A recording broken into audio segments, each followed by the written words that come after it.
ગયા વખતે આપણે સિદ્ધાંત રહસ્ય અંતર્ગત અન્યથા સર્વદોષાણામ ન નિવૃત્તિ કથંચન અસમર્પિત વસ્તુનામ તસ્માદ વર્જનમાચરેત બ્રહ્મસંબંધ લઈને પ્રભુને સર્વ સમર્પણ કરવાથી જ સકલ દોષોની નિવૃત્તિ થાય છે, અન્ય રીતે થતી નથી. એમાં આપણે લાલુ ભટ્ટજીની ટીકાનું અવગાહન કર્યું હતું. થોડું વિહંગાવલોકન કરી લે.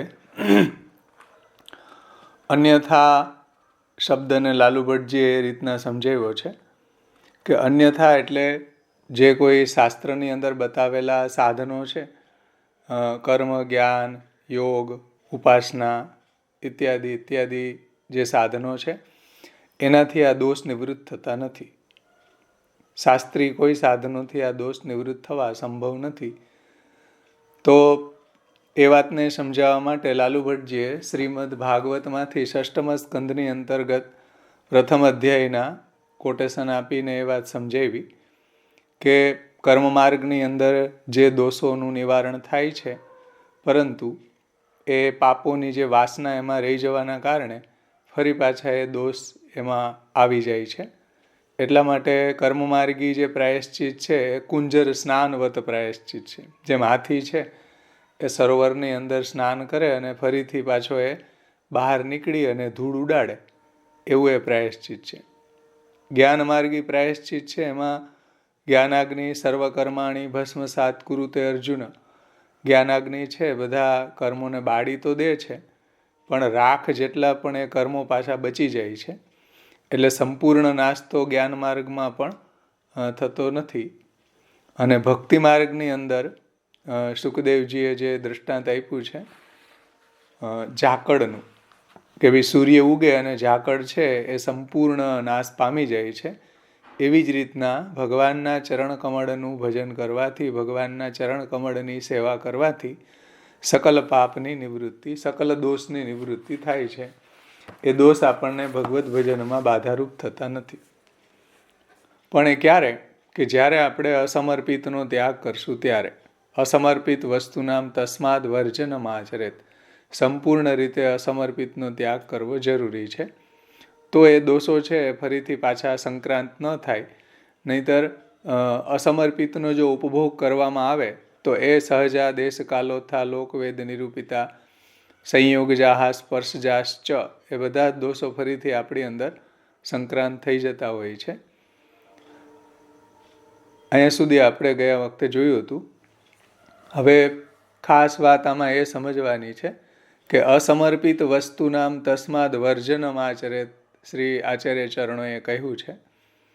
અણપ્રસાદી વસ્તુનામ તસ્માદ વર્જનમ આચરેત નથી કહ્યું. અસમર્પિત વસ્તુનામ તસ્માદ વર્જનમ આચરેત કહી રહ્યા છે શ્રી મહાપ્રભુજી. અણપ્રસાદી વસ્તુનામ તસ્માદ વર્જનમ આચરેત નથી કહેતા. તાત્પર્ય એ છે કે શ્રી મહાપ્રભુજીનું તાત્પર્ય સમર્પણમાં છે, પ્રસાદમાં નહીં. આજે આધુનિક સમયમાં પુષ્ટિ સંપ્રદાયની અંદર વધારે ને વધારે પ્રસાદનું મહાત્મ્ય વધારવામાં આવ્યું છે, સમર્પણનું નહીં. એકદમ રોંગ વાત છે આ, કે તમે મારા ઘરે રોજ પ્રસાદ લેવા આવો અને તમારા ઘરમાં સર્વ સમર્પણપૂર્વક જો સેવા ન કરો તો નખથી શીખ પર્યંત તમે ટોટલી અસમર્પિત જ છો. પ્રસાદ લેવાથી કોઈ સમર્પિત થતું નથી. સમજમાં આવ્યું ને? એટલે અન્યસરી સંપ્રદાયની અંદર ખોટી રીતે પ્રસાદનું મહાત્મ્ય વધારવામાં આવ્યું. હવેલીની અંદર પ્રસાદ લેવો, પ્રસાદ લેશો તો જાણે કે કોઈ કલ્યાણ થઈ જશે, કે કોઈ નિત્યલીલા ધામની પ્રાપ્તિ થઈ જશે. આવું પ્રસાદનું મહાત્મ્ય શ્રી મહાપ્રભુજીના સિદ્ધાંતમાં બિલકુલ નથી. સમર્પણનું જ મહાત્મ્ય શ્રી મહાપ્રભુજીએ સિદ્ધાંત રહસ્ય ગ્રંથ અને ષોડશ ગ્રંથ દ્વારા શ્રી આચાર્ય ચરણોએ સમર્પણનું જ મહાત્મ્ય સમજાવ્યું છે. અને બધી વસ્તુ છે પ્રસાદી થતી નથી. આપણા ચશ્મા છે તો એ ચશ્મા પ્રસાદી ન થાય, સમર્પણ થાય. ઠાકોરજીને ચશ્મા ધરાવાય નહીં. એટલે સમર્પણનું મહાત્મ્ય છે. અસમર્પિત વસ્તુનામ તસ્માદ વર્જનમ આચરેત કહી રહ્યા છે. અણપ્રસાદી વસ્તુનામ તસ્માદ વર્જનમ આચરેત એવું શ્રી મહાપ્રભુજી નથી કહેતા. એટલે પ્રભુને સર્વસ્વનું સમર્પણ કરવું એની જે અહીંયા મહાપ્રભુજીએ ગ્લોરીફાઈ કર્યું છે. આ વાતને અહીંયા ખાસ સમજવી જોઈએ. ઘરની અંદર ઘણી વસ્તુ છે સમર્પણ હોય છે અને પ્રસાદી હોતી નથી, છતાં પણ એનો ઉપભોગ આપણે કરી શકીએ છીએ. કેમ કે બધી વસ્તુ છે પ્રસાદી ન થઈ શકે, સમર્પણ બધાનું થઈ શકે.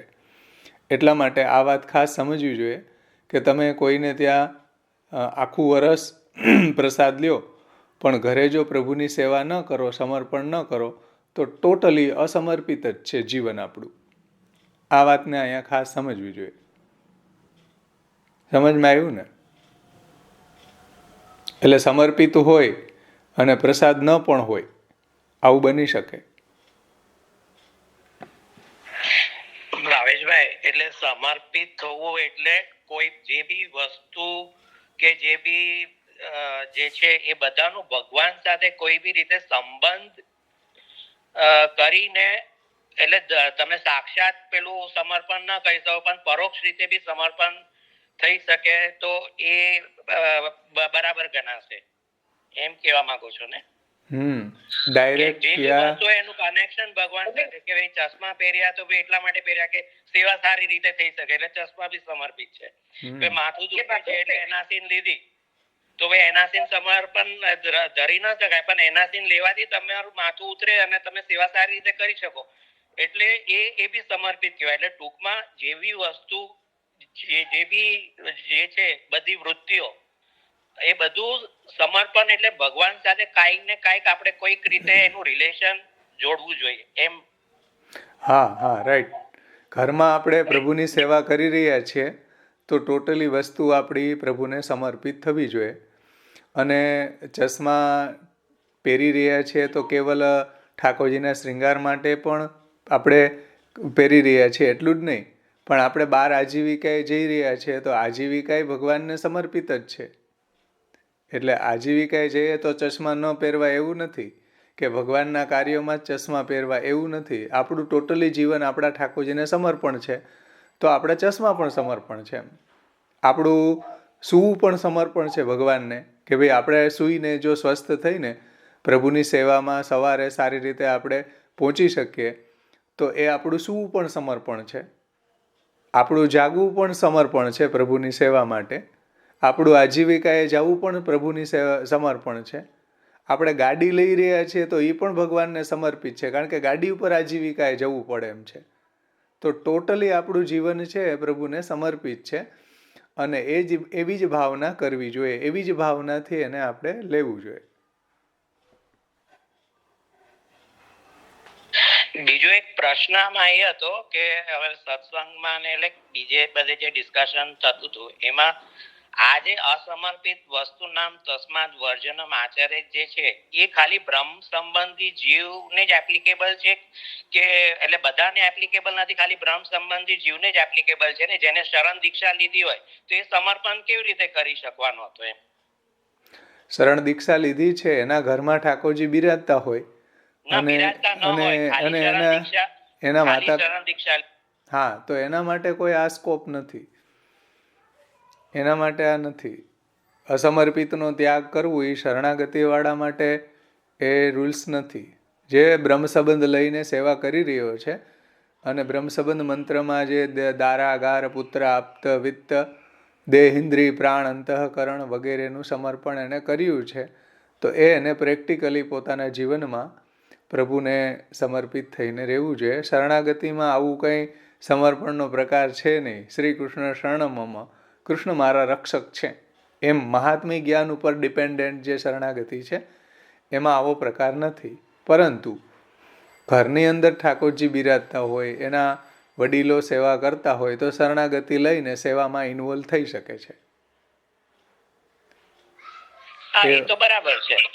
હા, તો એવમ સપ્તવિધા ભક્તિ પ્રપન્ના અધિકૃતો ભવે. ભાગવતજીને ભોગ ધરીને લેતા હોય, ભાગવતજીને ભોગ ધરી લેતા હોય, હા, તો એ સમર્પણ જ છે. ભાગવતજીને આપણે ભોગ ધરતા હોય તો એ સેવાનો પ્રકાર નથી, પણ અસમર્પિત ત્યાગનો પ્રકાર છે. હા, એ પણ એને પણ દોષો ના લાગે ને? હા, એમાં પંચવિધા દોષો છે અને બાધારૂપ નહીં થાય એમ. નહીં આ થાય ને? દોષો એને હા, નિવૃત્ત ના થાય. થશે પ્રભુનું સમર્પિત લેવાને કારણે. બહારનું કશું લેતા ના હોય, હા. ભગવતજીને જ ભોગ ધરી અને લેતા હોય તેને પણ દોષો ના જ નડે ને. ના નડે. હમ. અને શરણાગતિ વાળો છે તો એને ભલે અસમર્પિતનો ત્યાગ એ નથી કરી શકતો, પરંતુ હોટલનું ખાવું કે ભ્રષ્ટ ખાનપાન કરવું, અભક્ષ્ય ભક્ષ્ય ખાવું એવું તો નિષિદ્ધ જ છે. શાસ્ત્રમાં જે નિષિદ્ધ બતાવ્યું છે એ તો એને પાલન કરવું જ જોઈએ. પછી શરણાગતિવાળાને અસમર્પિત નહીં ખાવું એનો મતલબ એવો નથી કે હવે ગમે ત્યાં ખાઈ લેવું, જગત જૂઠણ ખાઈ લેવું, હોટલમાં ખાઈ લેવું, એવું નથી. એને સાત્વિક તો બનવું જોશે. શરણાગતિમાં એને આગળ વધવું છે, શરણાગતિ દ્વારા પ્રભુની સેવા સુધી પહોંચવું છે, તો એને પણ એ રીતના આગળ વધવાનો પ્રયત્ન કરવો જોઈએ.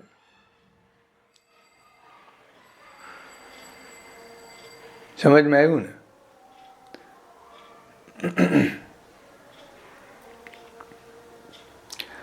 કાલે જે ભાવેશભાઈ, હા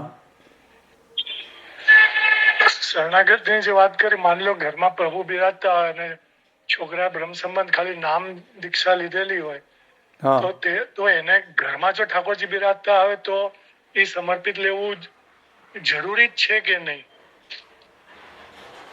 પણ ઘરમાં ઠાકોરજી બિરાજતા હોય તો પછી શા માટે અસમર્પિત લેવું જોઈએ? કારણ કે ઘરની અંદર તો બધું સમર્પણ જ હશે ને પ્રભુને. બહાર જતા કરતા હોય કે બહાર રહેતા કરતા હોય, અહીંયા ન રહેતા હોય, ત્યાં તો ઠાકોરજી ન તો બિરાજતા કોઈ હોય. પ્રશ્ન જ નથી. બહાર રહેતા હોય તો કંઈ પ્રશ્ન જ નથી. આ તો ઘરમાં રહેતા હોય, ઘરમાં ઠાકોરજી બિરાજતા હોય એની વાત છે. બહાર જે શરણ દીક્ષા લઈને બાળકો છે બહાર ભણવા માટે જઈ રહ્યા છે કે નોકરી માટે જઈ રહ્યા છે, તો એના માટે કોઈ આ સ્કોપ જ નથી પ્રભુને સમર્પિતનો ઉપભોગનો એમ. એ તો ત્યાં જે રીતના એને જે પ્રાપ્ત થાય એ રીતના જ લેવું પડશે.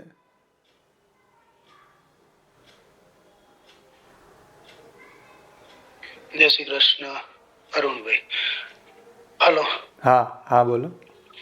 હવે 252-84 વૈષ્ણવમાં ઘણી જગ્યાએ ઠાકોરજી ઘણા વૈષ્ણવના ઘરે બિરાજતા નતા, તો એ કેસની અંદર આપનો શું અભિપ્રાય છે? તો એને શરણાગતિ દ્વારા પણ એને પ્રભુની પ્રાપ્તિ થાય છે ને.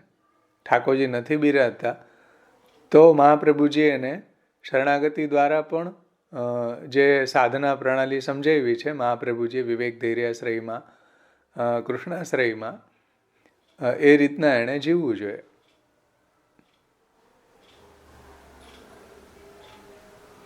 ઓકે. એટલે પૃથક શરણ માર્ગોપદેષ્ટા શ્રી મહાપ્રભુજી છે, એવો શરણ માર્ગનો રસ્તો પણ શ્રી મહાપ્રભુજીએ આપણને બતાવ્યો છે કે શરણ માર્ગની એક દીક્ષા, શરણ દીક્ષાની આપણને એક કંઠી આપવામાં આવે છે. આપણે જો સેવા કરવા માટે સમર્થ ન હોઈએ તો એક જ કંઠી લેવી જોઈએ. શરણ માર્ગની જ દીક્ષા લઈને શરણ માર્ગ ઉપર આગળ વધવું જોઈએ. પછી જ્યારે આપણને એવી અનુકૂળતા થાય કે ભાઈ હવે ભગવત સેવા આપણે કરી શકીએ એમ છીએ, ત્યારે એને બ્રહ્મ સંબંધ લઈને ભગવત સેવા પરાયણ થવું જોઈએ.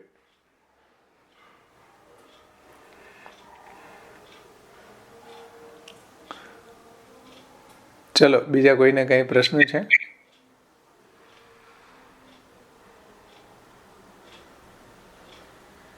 સેવામાં પણ આપણે જે વસ્તુને ડાયરેક્ટ સમર્પણ કરી શકતા હોય એને ડાયરેક્ટ કરવી જોઈએ. ઠાકોરજીની આજ્ઞા લઈને સમર્પણ કરી શકતા હોય એને આજ્ઞા લઈને કરવી જોઈએ. ઇનડાયરેક્ટલી જે રીતના સમર્પણ થતું હોય એ રીતના આપણે પ્રભુને કરવું જોઈએ. તસ્માદ આદો. ભાવેશભાઈ, હા ઇનડાયરેક્ટ એમાં તો નિવેદન કર્યું જ કહેવાય ને. હા, પ્રભુની આજ્ઞા લઈને હોય દાખલા કે ચશ્માનું તમે ઉદાહરણ આપ્યું તે આપણે નિવેદન કરીને પછી આપણે એને ઉપયોગમાં લઈએ ને એમ. દાખલા તરીકે તમે લગ્ન વગેરે કાર્ય છે, વિવાહાદી કાર્યો છે, તો એમાં ઘણું દ્રવ્યની આવશ્યકતા પડે, તો ત્યારે આપણે પ્રભુની આજ્ઞા લઈને એ બધા પ્રસંગને સંપન્ન કરવા જોઈએ. કે એટલે આપણે ત્યાં એક એવી પરંપરા રહી છે કે ઠાકોરજી જ્યારે રાજભોગ આરોગી લે પછી ઠાકોરજીને સન્મુખ આપણે આરતી વગેરે કરી લે પછી ઠાકોરજીને એવી વિનંતી કરવામાં આવતી કે અમે લૌકિક અને વૈદિક કાર્ય માટે જે કંઈ બી દ્રવ્ય અમે ખર્ચીએ તો એની આપ આજ્ઞા આપો. લૌકિક વૈદિક કાર્ય માટે દ્રવ્યની જે આવશ્યકતા છે એની આપ કૃપા કરીને આજ્ઞા આપો. તો એ રીતના નિત્ય આજ્ઞા લેવામાં આવતી કે ભાઈ લૌકિક વૈદિક કાર્યમાં જે કંઈ બી દ્રવ્યની જરૂર પડે તો પ્રભુની પહેલાં આજ્ઞા લેવામાં આવે પછી એનો વિનિયોગ થાય. તો એ આપણું લૌકિક વૈદિક પણ સમર્પણ છે ભગવાનને. એમાં તમે નિત્ય શબ્દ વાપરો એટલે એનો અર્થ એ કે રાજભોગ પછી તરત નિત્ય આ શબ્દ આપણે આજ્ઞા લેવી જ જોઈએ ને? જો આપણે જરૂર હોય દ્રવ્ય ખર્ચ કરવાની આવશ્યકતા હોય તો લેવી જોઈએ. એમ ન જરૂર હોય તો કાંઈ આવશ્યકતા નથી. પણ જ્યારે પણ આપણે લૌકિકમાં કાંઈ દ્રવ્ય ખર્ચવું હોય તો પ્રભુને આપણે આજ્ઞા લેવી જોઈએ, પ્રભુને જણાવવું જોઈએ કે ભાઈ એટલા દ્રવ્યની એટલી વસ્તુ આવી, એવું ઠાકોરજીને વિનંતી કરવી જરૂરી છે. કારણ કે ઠાકોરજી આપણા સ્વામી છે, આપણે પ્રભુના દાસ છીએ. તો દાસનો એ ધર્મ છે કે સ્વામીને જણાવે. જે કંઈ બી કાર્ય કરે એમાં તસ્માદ આદૌ સર્વ કાર્ય સર્વ વસ્તુ સમર્પણ. તો આદિમાં બધું પ્રભુને સમર્પણ કરવું જોઈએ, નિવેદન કરવું જોઈએ.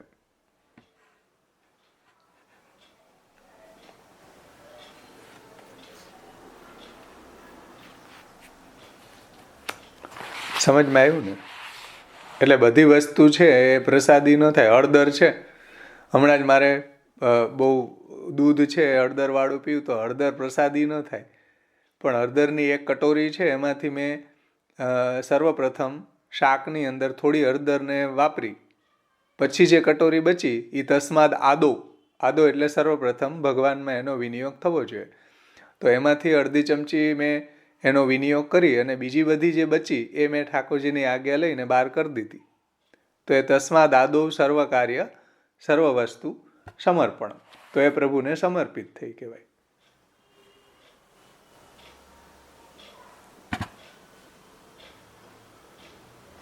પછી એનું પ્રસાદી હોવું જરૂરી નથી. હળદર કાંઈ પ્રસાદી ઠાકોરજી અરોગે નહીં, એને પ્રસાદી કરવાની હોય નહીં. સમજમાં આવ્યું ને? એટલે બધી વસ્તુ પ્રસાદી હોય એવું જરૂરી નથી. સમર્પિત હોવું જોઈએ આપણું જીવન. આ હવેલીના કારણે બધાની ખોપડીમાં એવું ભૂસું ભરાઈ ગયું કે પ્રસાદ ખાવો. પણ પ્રસાદનું મહાત્મ્ય મહાપ્રભુજીએ નથી સમજાવ્યું. સમર્પણનું મહાત્મ્ય શ્રી મહાપ્રભુજીએ સમજાવ્યું છે. અસમર્પિત વસ્તુનામ તસ્માદ વર્જનમાચરેત. અણપ્રસાદી વસ્તુનામ તસ્માદ વર્જનમાચરેત શ્રી આચાર્ય ચરણો કહ્યું નથી. એટલે આ વાતને ખાસ સમજવી જોઈએ કે આપણું જીવન આપણા પ્રભુને સમર્પિત હોવું જોઈએ. પછી જે વસ્તુ જે રીતે સમર્પિત થઈ શકતી હોય તે વસ્તુ તે રીતે પ્રભુને ડાયરેક્ટલી યા ઇનડાયરેક્ટલી પ્રભુને સમર્પિત કરવી જોઈએ.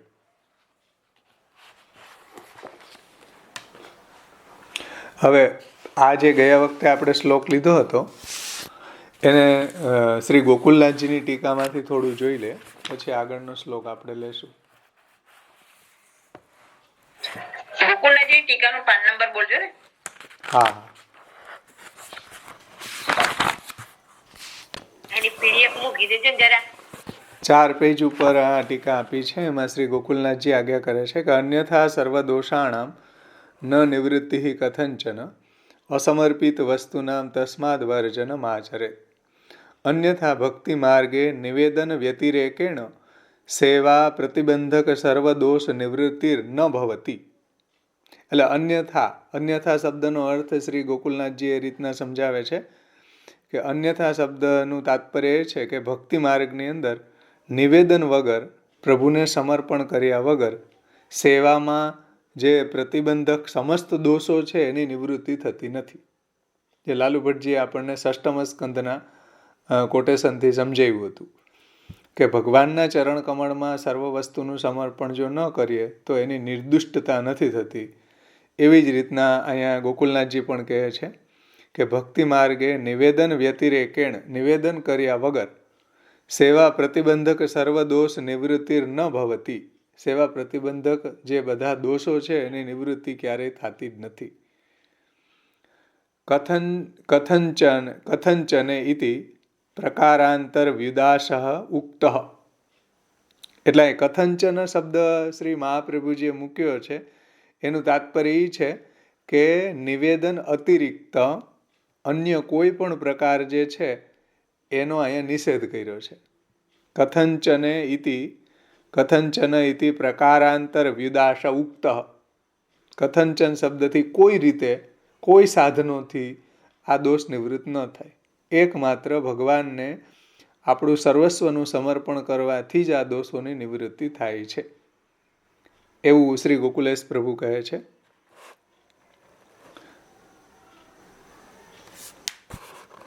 આગળ કહે છે, એવમ સેવાર્થમ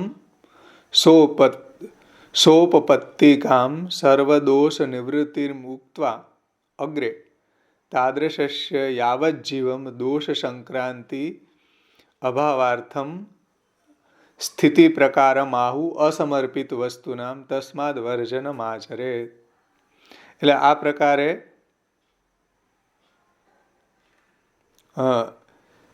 સેવામાં સર્વદોષની નિવૃત્તિ થાય છે, અને આગળ પણ જે સમર્પણ કર્યું છે, નિવેદન કર્યું છે, એને જીવન પર્યંત આ દોષો ફરી પાછા એનામાં સંક્રાંત ન થાય, ફરી પાછા એ દોષો એમને ઘૂસી ન જાય, એટલા માટે અસમર્પિત વસ્તુનામ તસ્માદ વર્જનમ આચરેત. સમજો, તાદૃશસ્ય યાવત જીવમ દોષ સંક્રાંતિ અભાવાર્થમ સ્થિતિ પ્રકારમ આહુ.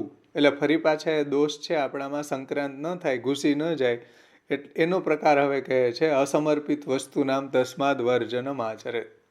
તો જે દિવસે બ્રહ્મ સંબંધ લ્યો તે દિવસે જ આપણે અસમર્પિત લઈએ, તો વાત તો પાછી એની થઈ ગઈ, પાછા દોષ ઘૂસી ગયા. બ્રહ્મ સંબંધ લેતી વખતે દૂર થયા, પણ એ ફરી પાછા અસમર્પિત ખાધું, બ્રહ્મ સંબંધ લઈને ઘરે આવીને અસમર્પિત ખાધું, ફરી પાછા એ દોષ આવી ગયા.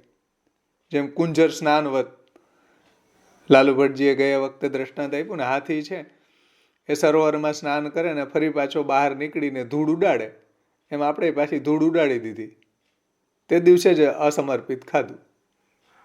જે દિવસે બ્રહ્મ સંબંધ લીધો જે દિવસે લગ્ન થયા તે દિવસે જ તલાકના કાગળિયા ભેગા થઈ ગયા. આ તો એના જેવી વાત છે.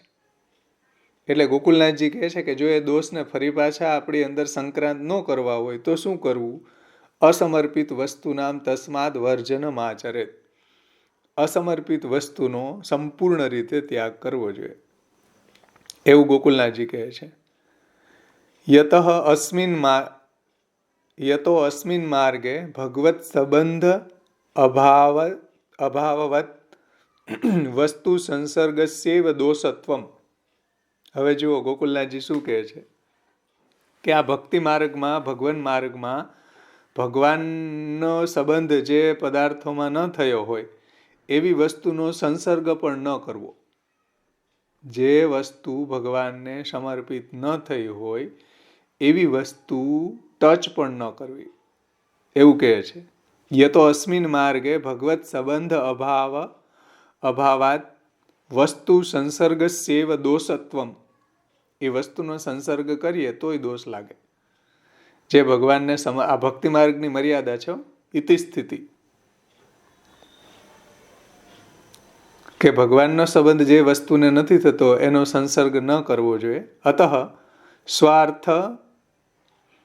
સ્વાર્થ ભગવત અસમર્પિત વસ્તુના વર્જનમ આચરેત. પોતાના માટે ભગવાનને જે સમર્પણ ન થઈ હોય, જુઓ પ્રસાદી ન થઈ હોય એવું નથી કહેતા હો ગોકુલનાથજી, ભગવત અસમર્પિત વસ્તુના વર્જનમ આચરેત. અણપ્રસાદી વસ્તુના વર્જનમ આચરેત એવું ગોકુલનાથજી કહેતા જ નથી. ખોટી રીતે આપણા સંપ્રદાયની અંદર પ્રસાદનું મહાત્મ્ય વધાર્યું છે. સમર્પણનું મહાત્મ્ય વધારવું જોઈતું હતું, એને બદલે પ્રસાદનું મહાત્મ્ય વધારી દીધું. અને પ્રસાદ લેવાથી કોઈ એવી ભક્તિનો કાંઈ ભંભૂકો ન ફૂટી જાય.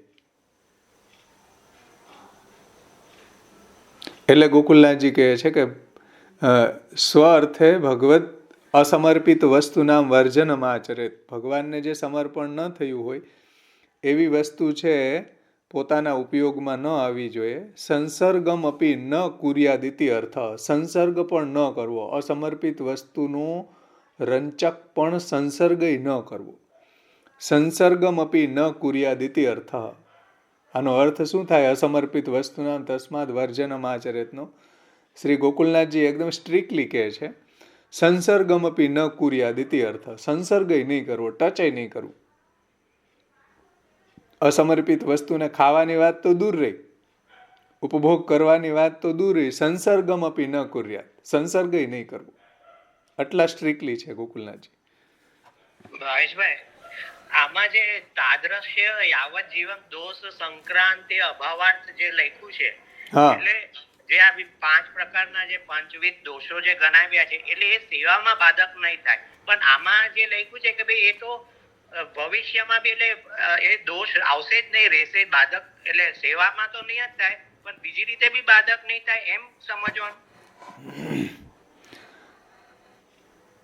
યાવત જીવમ દોષ સંક્રાંતિ અભાવાર્થમ.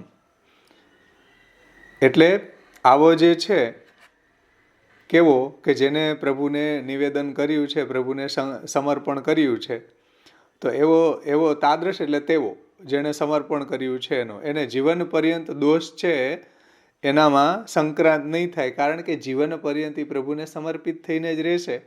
હા, પણ એટલે એ સેવામાં જ બાધક નહીં થાય કે દોષ તો રહેશે જ ને, પણ ખાલી સેવા કરતી વખતે કે સેવામાં બાધક નહીં થાય, એમ સમજવાનું. અત્યારે તો સ્ટાર્ટિંગમાં તો એ સેવામાં બાધારૂપ નહીં થાય, પછી આગળ જતાં જેમ જેમ ભગવત સેવા અને ભગવત કથા પરાયણ થાય છે એમ એના બધા દોષ છે એ બળી જાય છે. એવું ભાગવત એમ કહે છે કે ભગવાનનું શ્રવણ કીર્તન કરવાવાળાને બધા દોષોનો નાશ થઈ જાય છે. પણ અત્યારે આપણને ભગવત સેવામાં એ બાધારૂપ નહીં થાય. એ દોષો છે આપણને પ્રભુની સેવામાં આડે નહીં આવે. એટલે આપણે જો પ્રભુને સમર્પિત રહેશું હંમેશા, તો એ દોષોનો અહીંયા સંક્રાંતનો અભાવ છે. એટલે આપણામાં દોષો એ ફરી પાછા ન આવે એટલા માટે અસમર્પિતનો ત્યાગ કરવો જોઈએ. સમજમાં આવ્યું ને? સંસર્ગમ અપી ન કુર્યાત. શબ્દ જુઓ ગોકુલનાથજીના, સંસર્ગમ અપી ન કુર્યાત. સંસર્ગ ન કરવો. અસમર્પિતના સંસર્ગમાં આપણે આવીએ તોય દોષ લાગે. એટલે આ બહુ સામાન્ય વાત નથી. બ્રહ્મસંબંધ લઈ લઈને બહુ હાર્ડ ટીચર છે એકદમ. બધા ટીકાકારો એ જ રીતના કહે છે. ગોકુલનાથજી આ કહે છે એટલું જ નહીં, લાલુ ભટ્ટજી એ જ વાત કહે છે કે સંસર્ગમ અપી ન કુર્યાત. એના શબ્દો એવા જ છે. ચલો, આ ગોકુલનાથજીની ટીકા સમજાણી બધાને? આમાં કોઈને કઈ પ્રશ્ન છે? નહીતર આગળનો શ્લોક આપણે લઈએ.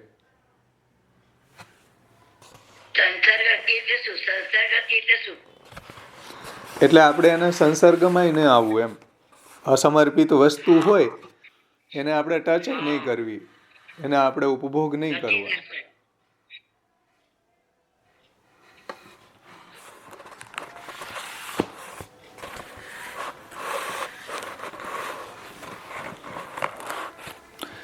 આગળનો શ્લોક લઈએ તો આપણે શ્રી ગોકુલનાથજીની ટીકામાંથી જ લઉં છું.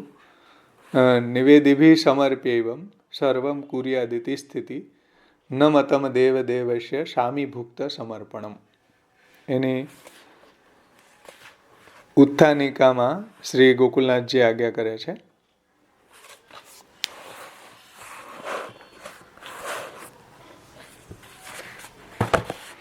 ઉત્થાનિકામાં આપશ્રી આજ્ઞા કરે છે કે એવમ સમર્પિત વસ્તુ એવમ અસમર્પિત વસ્તુ માત્ર ત્યાગે તાદૃશસ્ય અગ્રે લૌકિક અલૌકિક વ્યવહાર સિદ્ધિ. કથમ લૌકિક અલૌકિક વ્યવહાર સિદ્ધિ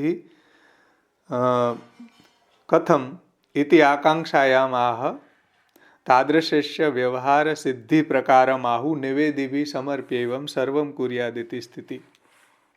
એટલે અસમર્પિત વસ્તુનો ત્યાગ કરવાથી એવો જે ભગવાનને સમર્પણ કર્યું છે એવો એણે પછી એના લૌકિક વ્યવહાર અને વૈદિક વ્યવહાર બધા અલૌકિક વ્યવહાર કેવી રીતના કરવા એવી કોઈને આકાંક્ષા થાય તો એ આગળનો શ્લોક આવે છે. નિવેદિભિ સમર્પ્યૈવમ સર્વમ કુર્યાદિતિ સ્થિતિ. નિવેદિભિ સમર્પ્યૈવ સર્વમ કુર્યાદિતિ સ્થિતિ. પ્રભુને જે નિવેદન કર્યું છે એનું સમર્પણ કરીને સર્વ કાર્ય કરવા જોઈએ. અને નમતમ દેવ દેવશે શામીભુક્ત સમર્પણમ. અને આપણા જે ઠાકોરજી છે દેવાધિદેવ છે, બ્રહ્માદિ, શિવજી, ઇન્દ્ર ઇત્યાદિ જે દેવો છે એના પણ દેવ છે ભગવાન શ્રી કૃષ્ણ. એવા દેવાધિદેવ ભગવાન શ્રી કૃષ્ણને અર્ધભુક્તનું સમર્પણ ક્યારેય ન કરવું જોઈએ. એ આ શ્લોકનો અર્થ છે. નિવેદિભી સમર્પ્યૈવ, જેનું નિવેદન કર્યું છે એનું પ્રભુને સમર્પણ કરવું જોઈએ. અનિવેદિત વસ્તુ સમર્પિત ન થાય. સમજમાં આવ્યું ને? હું તમને એમ કહું કે હું તાજમહેલ છે એ ગિરીશભાઈને સમર્પણ કરું છું, અથવા તો જુનાગઢના જે બાવદીન કોલેજ છે કે ઋષિ વિદ્યાલય છે કે ઉપરકોટ છે એ હું બિરેનભાઈને સમર્પણ કરું છું, તો એવું થઈ શકે? એવું ન થાય. કેમ ન થાય? કારણ કે નિવેદનની અંદર મેં મારા દેહ ઇન્દ્રિય પ્રાણ અંતઃકરણ દારાગાર પુત્ર આપ્ત જે સમર્પણ કર્યું છે એનું જે નિવેદન કર્યું છે એનું સમર્પણ થાય. બીજાનું સમર્પણ ન થાય, કારણ કે બીજાની વસ્તુ મેં સમર્પણ નથી કરી. તો નિવેદિભી સમર્પ્યૈવમ સર્વમ કુર્યાદિતિ સ્થિતિ. નિવેદનનું સમર્પણ થવું જોઈએ. નિવેદનમાં મેં મારા દેહ ઇન્દ્રિય પ્રાણ અંતઃકરણ દારાગાર પુત્ર આપ્ત કરીએ એનું સમર્પણ કરવું જોઈએ. અનિવેદિતનું સમર્પણ કેવી રીતના થાય? હું તાજમહેલ આપું ગિરીશભાઈને તો એ સમર્પણ મારું થયું કહેવાય કે ન થવાય? થયું કહેવાય. કારણ કે મારી એમાં સત્તા જ નથી તે હું એને સમર્પણ કરું બીજાને. મારી જેમાં સત્તા હોય એવા બધા પદાર્થો છે એ આપણે પ્રભુની સમર્પણ કરવા જોઈએ. હા, કોઈ કંઈ કહેતું તું? પ્રશ્ન પૂછ. ના, થઈ ગયું સમાધાન ભાવેશભાઈ. ઓકે,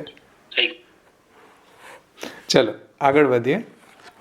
હા, ટીકામાં પેજ નંબર 5 ઉપર ટીકા આપી છે.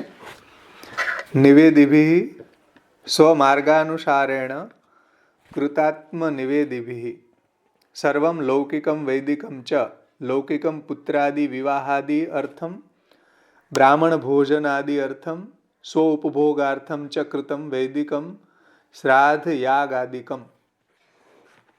એમાં ગોકુલેશ પ્રભુ કહે છે કે નિવેદિભિ સ્વમાર્ગાનુસાર. સ્વમાર્ગ અનુસાર એટલે મહાપ્રભુજીના સિદ્ધાંત પ્રમાણે સ્વમાર્ગ અનુસાર મહાપ્રભુજીના સંપ્રદાયમાં રહીને જેણે આત્મનિવેદન કર્યું છે. સ્વમાર્ગાનુસારેણ કૃતાત્મનિવેદિભિ, જેણે સ્વમાર્ગ અનુસાર આત્મનિવેદન કર્યું છે એણે સર્વ લૌકિકમ વૈદિકંચ, જે એના લૌકિક અને વૈદિક જે વ્યવહારો છે એ બધા ભગવાનના સમર્પિત પદાર્થમાંથી જ કરવા જોઈએ. તો લૌકિક વ્યવહારો કયા? તો એને ગણાવે છે શ્રી ગોકુલનાથજી કે પુત્રાદિ વિવાહાદિ અર્થમ, પુત્રના વિવાહ વગેરે, અને બ્રાહ્મણ ભોજનાદિ અર્થમ, અને બ્રાહ્મણ ભોજન વગેરે, સ્વ ઉપભોગાર્થમ, અને જે આપણે એનો ઉપભોગ કરી રહ્યા છીએ એ બધા પદાર્થો ભગવાનને સમર્પણ કરવા જોઈએ. આ લૌકિક વ્યવહાર. લૌકિક વ્યવહાર એટલે પુત્રાદિ વિવાહ, આદિ શબ્દથી બધું ગણી લેવું. પછી અહીંયા તો ઉપલક્ષણ વિધિથી પુત્ર વિવાહાદિ અર્થમ, પછી બ્રાહ્મણ ભોજનાદિ અર્થમ,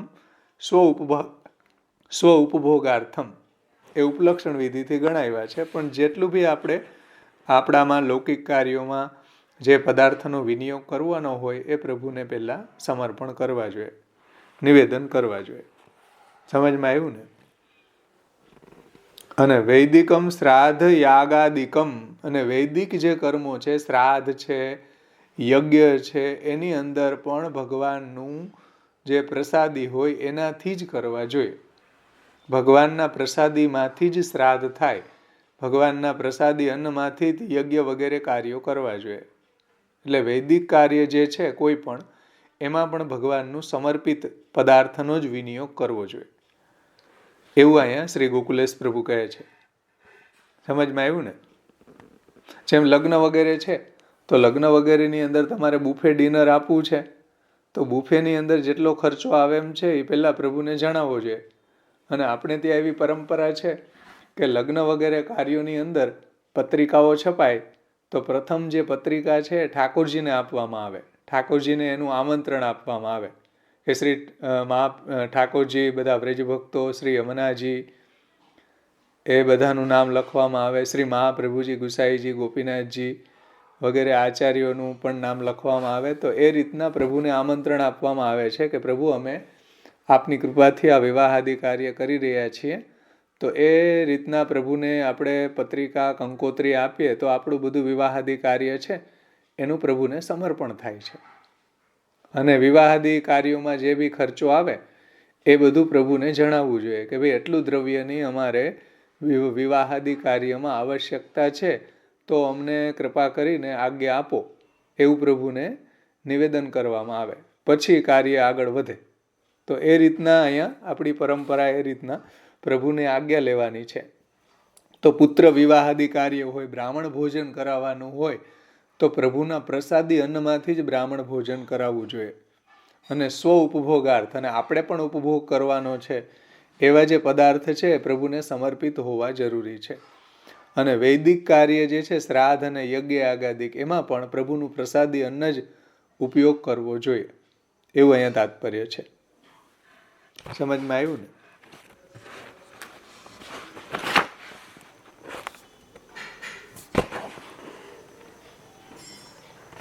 પછી આગળ કહે છે, શ્રાદ્ધાર્થમ અપી નિષ્પાદિતમ પાકાદિકમ સર્વમ યાગાર્થમ સંપાદિતમ ધૃત અન્નાદિકમ સંભારાદિકમ ચ સર્વમ ભગવતે નિવેદ્યૈવ ભગવન નિવેદન અનંતરમ પશ્ચાત સર્વમ કાર્યમિતિ. એટલે શ્રાદ્ધાદિ કાર્ય માટે જે પાક આદિ કરવામાં આવે છે, એટલે પાક એટલે ખીર વગેરે કે કોઈ મિષ્ટાન વગેરે કરવામાં આવે છે. સર્વમ અને યાગાદિ સંપાદિતમ ધૃત વગેરે, તો યજ્ઞ વગેરે સંપન્ન કરવામાં ઘી વગેરે જોઈએ, તો ઘી વગેરે પદાર્થો છે. ધૃત અન્નાદિકમ અને સંભારાદિકમ. સંભારાદિકમનો અર્થ થાય સંભારો નહીં હો ભાઈ. સંભારાદિકમ એટલે આપણા જે સુવર્ણ અને હીરા પન્ના માણેક, જે બી આપણી પાસે જવેરાત હોય, ધન હોય, એને સંભારાણામ કહેવાય. સંભારાદિકમ ચ સર્વમ ભગવતે નિવેદ્યૈવ. કારણ કે લગ્ન વગેરેમાં સુવર્ણની જરૂર પડે ને, તો એ સુવર્ણ વગેરે પણ પ્રથમ ઠાકોરજીની આજ્ઞા લઈને જે કંઈ બી ઘરેણાં બનાવવામાં આવે એ ઠાકોરજીને પ્રથમ સમર્પણ કરીને, સેવામાં એનો વિનિયોગ કરીને પછી વિવાહ કાર્યમાં એનો ઉપયોગ કરવો જોઈએ, પ્રસાદી સુવર્ણનો. તો ઠાકોરજી એનો અંગીકાર કરી શકે, પ્રભુને ધરાવી શકીએ આપણે સુવર્ણ વગેરે. તો એ વાત અહીંયા કહે છે કે સંભારાદિકંચ સર્વમ ભગવતે નિવેદ્યૈવ ભગવન નિવેદન અનંતરમ પશ્ચાત સર્વમ કાર્યમિતિ. પછી જ બધું કાર્ય કરવું જોઈએ, ભગવાનને સમર્પણ કરીને જ. સમજમાં આવ્યું ને વાત? ભાવેશભાઈ, નિષ્પાદિતમ શબ્દને સહેજ ફરી સમજાવજો ને. શું શું આ નિષ્પાદિતમ છે ને શબ્દ, શ્રાદ્ધાર્થમપી નિષ્પાદિતમ, તો નિષ્પાદિતમ શબ્દને થોડો ફરી સમજાવો ને.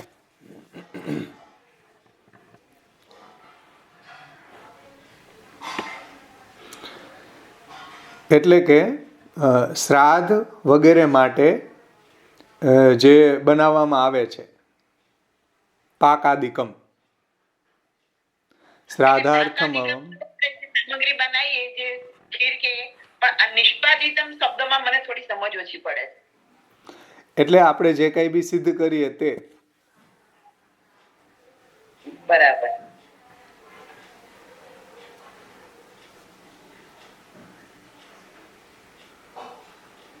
જે કઈ સિદ્ધ કરવામાં આવે તે. એટલે પાક સિવાયની પણ જે બીજી બધી સામગ્રી હોય એ બધી આવી જાય અંદર, એમ ને?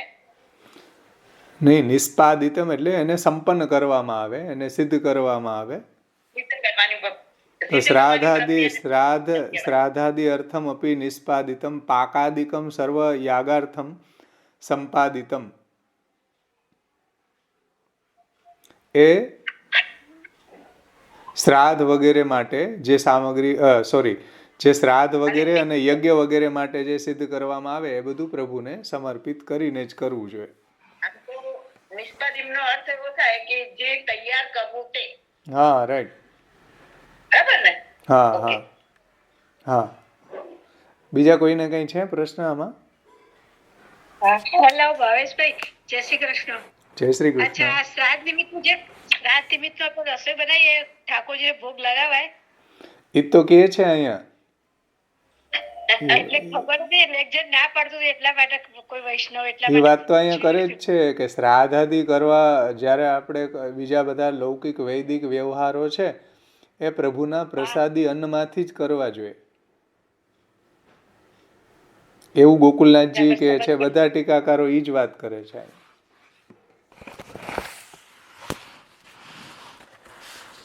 બધા ટીકાકારો, એક ટીકાકાર નહીં, બધા ટીકાકારો આ વાત કરે છે કે ઠાકોરજીના પ્રસાદી અન્નમાંથી જ બધું કરવું જોઈએ.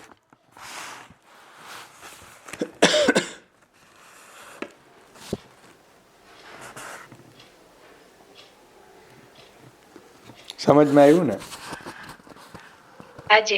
અસમર્પિત વસ્તુમાંથી કરવામાં આવે તો એના પિતૃઓ ક્લેશ પામે છે, અને ઠાકોરજીના પ્રસાદી અન્નમાંથી શ્રાદ્ધાદિ કરવામાં આવે તો એના પિતૃઓ પણ સંતુષ્ટ થાય છે અને એના મનોરથ જ્યાં ત્યાં છે એ પણ પૂર્ણ થાય છે.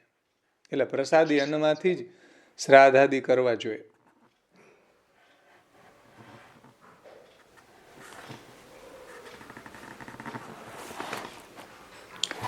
ચલો, બીજા કોઈને કઈ? પણ કવિ છે ને, હે, ગોપીનાથજી સાધન દીપિકામાં પણ જણાવ્યું છે. હા હા, સાધન દીપિકામાં એ વાત કરી છે કે શ્રાદ્ધાદિ વગેરે માટે આ રીતના પ્રભુને સમર્પિત પદાર્થોમાંથી જ શ્રાદ્ધાદિ કાર્ય કરવા જોઈએ. બધા ટીકાકારોએ આ જ વાત સમજાવી છે. અને એના પિતૃઓ ઠાકોરજીનો પ્રસાદી અન્નથી આપણે જો શ્રાદ્ધ કરીએ તો એના પિતૃઓ પણ સંતુષ્ટ થાય, ત્યાં એની કલ્યાણ થાય, એના જે મનોરથ છે એ સિદ્ધ થાય. અને અસમર્પિતમાંથી જો કરવામાં આવે કે પ્રથમ શ્રાદ્ધ વગેરે કરી દો ને એમાંથી પછી ઠાકોરજીને જો ભોગ ધરો તો એના પિતૃઓ છે ખૂબ ક્લેશ પામે. એટલે એવું ક્યારેય ન કરવું જોઈએ. ઠાકોરજીના પ્રસાદી અન્નમાંથી જ સર્વ કાર્ય કરવું જોઈએ એવું ગોકુલનાથજી કહે. હા હા, એ વાત. હા, તો એ આગળનો જે શ્લોક છે ન મતમ દેવ દેવસ્ય સામી ભુક્ત સમર્પણમ, એમાં લાલુ ભટ્ટજીએ આ જ વાત સમજાવી છે. ગોકુલનાથજીએ પણ સમજાવ્યું છે કે ભાઈ અન્ય દેવી દેવતાઓ છે એને તમે પહેલાં એના માટે તમે કોઈ બી સામગ્રી કાઢી અને પછી તમે દેવાધિદેવ કૃષ્ણને સમર્પણ કરો તો એ અર્ધભુક્ત છે, એનું ક્યારેય પણ સમર્પણ ન થાય. એ આગળ આવે જ છે, ત્યારે આપણે જોશું એમાં. શ્રાદ્ધના દિવસોમાં બી ગિરીશભાઈએ બહુ સુંદર રીતે સમજાવેલું. હા, એ સાચી વાત છે, મેં સાંભળ્યું હતું. આ સરસ સમજણ પડ્યો. હા, એટલે શ્રાદ્ધાદિ કાર્ય કરવા જોઈએ. જેમ આપણા બધા પૂર્વજો છે એટલું બધું પ્રોપર્ટી વગેરે જે છે છોડતા ગયા, તો આપણે એનો વિનિયોગ આપણા ઠાકોરજીમાં કરીએ.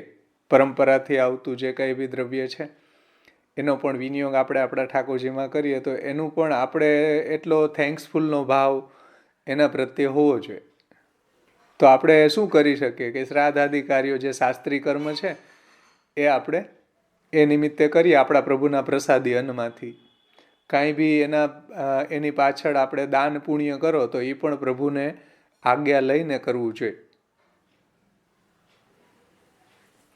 એટલે બધી બાબતોમાં આપણા ઘરમાં આપણા ઠાકોરજી બિરાજે છે, આપણા સ્વામી બિરાજે છે, આપણા સ્વામી બિરાજે છે એની આજ્ઞા લઈને આપણે કરીએ. આવું નિત્ય ફિલિંગ આપણા હૃદયમાં રહેવી જરૂરી છે. એટલે વારંવાર પ્રભુની આજ્ઞા લઈને, પ્રભુને સમર્પણ કરીને, પ્રભુને જતાવીને આવું કેમ કહે છે તો કમસે કમ એવી ફિલિંગ આપણા હૃદયમાં જાગે કે આપણા સ્વામી, આપણા ઠાકોરજી છે, આપણા સ્વામી છે અને આ બધું પદાર્થો છે મારે એને સમર્પણ કરવાના છે. આવું નિત્ય આપણા હૃદયમાં આવી અનુભૂતિ જાગૃત રહે. આ બહુ જરૂરી છે. દરેક કેન્દ્રમાં પ્રભુને રાખવાના. હા,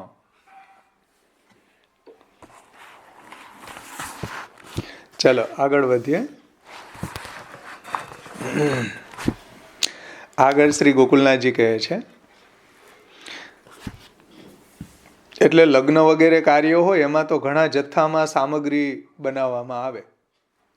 તો એ તો ત્યાં આપણે જે કોન્ટ્રાક્ટ આપી દીધો હોય બીજાને, તો એ કંઈ ઠાકોરજીને સમર્પણ ન થાય. એનો મતલબ એવો નથી કે લગ્ન વગેરેમાં ઉપયોગમાં આવતી બુફે ડિનરમાં જે બીજા લોકો બનાવવા આવે, તો એ કંઈ સામગ્રી પ્રભુને સમર્પણ ન થાય. એમાં પ્રભુની આજ્ઞા લેવામાં આવે કે લગ્ન માટે આટલો ખર્ચો થશે, પ્રભુ આપ કૃપા કરીને અમને આજ્ઞા આપો, આટલું દ્રવ્ય અમે ખર્ચીએ. અને વધારે દ્રવ્ય પણ ખર્ચવું ન જોઈએ એવું પણ ટીકાકાર કહે છે. હરિરાયજી પણ શિક્ષાપત્રમાં આજ્ઞા કરે છે કે લોકની અંદર આપણી કીર્તિ વધે, કે લોકની અંદર વાવા બોલાય એવું દ્રવ્ય આપણા પ્રભુના દુર્વ્યય ન કરવો જોઈએ. આપણા પ્રભુના દ્રવ્યનો દુર્વ્યય ન કરવો જોઈએ. લગ્ન વિવાહાદી કાર્યોની અંદર પણ જરૂરિયાત પૂરતું જ કરવાનું, બિનજરૂરી બાબા માટે કંઈ કરવાની જરૂર નથી. એ વૈદિક આપણા જે સિદ્ધાંત પ્રમાણે જે ખોટી રીતે વ્યય નહીં કરવો. જેમ વાર્તા પ્રસંગોમાં શાયદ શેઠ પુરુષોત્તમ દાસજીનો જે પ્રસંગ છે કે એના દીકરીના લગ્નની અંદર એને એના જે વેવાણ હતા એને કહ્યું હતું કે ભાઈ અમે અમારા મદન મોહનજીનું દ્રવ્ય છે એ અમે વ્યય નહીં કરીએ. તો ઓલા લોકો કે કાંઈ વાંધો નહીં, અમે કરશું. તો જેનું જેવું દ્રવ્ય, લૌકિક દ્રવ્ય હોય એનું લોકમાં વિનિયોગ થાય, અલૌકિક દ્રવ્ય હોય એનું અલૌકિકમાં વિનિયોગ થાય. શાયદ શેઠ પુરુષોત્તમ દાસજીનો જ પ્રસંગ છે ને ગિરીશભાઈ, કોનો છે એમાં એણે કહ્યું ને કે અમે રૂક્ષ્મણીની ફોઈ બહુ આગ્રહ રાખતી હતી કે અમે આટલો જજ એ કરવું છે ને બધાને બતાવવું છે, આખા કાશી ને બધાને બનારસ ને. શેઠ પુરુષોત્તમ દાસની દીકરી પરણે છે, રાઈટ, ત્યારે ના પાડી છે પુરુષોત્તમ દાસ શેઠે. બરાબર. જો વિવાહાદી કાર્યોમાં દ્રવ્યનો વિનિયોગ કરવો, પણ જરૂર હોય એટલો કરવો. ગામને બતાવવા માટે કે લોકમાં આપણી વાવા બોલાય તો આપણે બહિર્મુખ થાય. હરિરાયજી આવા શિક્ષાપત્રમાં કહે છે કે લોકની અંદર તમારી વાવા બોલાય, પ્રશંસા થાય તો તમને કીર્તિનો મોહ જાગશે, એમાં પણ બહિર્મુખતા આવશે. એટલે એવું ન કરવું જોઈએ. ભલા જેને જે લાગતું હોય એ લાગે ભાઈ, પણ આ થોડું કઠિન છે. પ્રભુમાં આવો દ્રઢ આશ્રય હોય, પ્રભુમાં દ્રઢતા હોય એ જ કરી શકે. બધા તો લોકની વાદે દ્રવ્યમાં પાછું વાળીને ન જોવે. પુસ્તક લેવું હોય 100 રૂપિયાનું તો કોઈ ન લે કે અમે પીડીએફમાંથી જોઈ લેવું.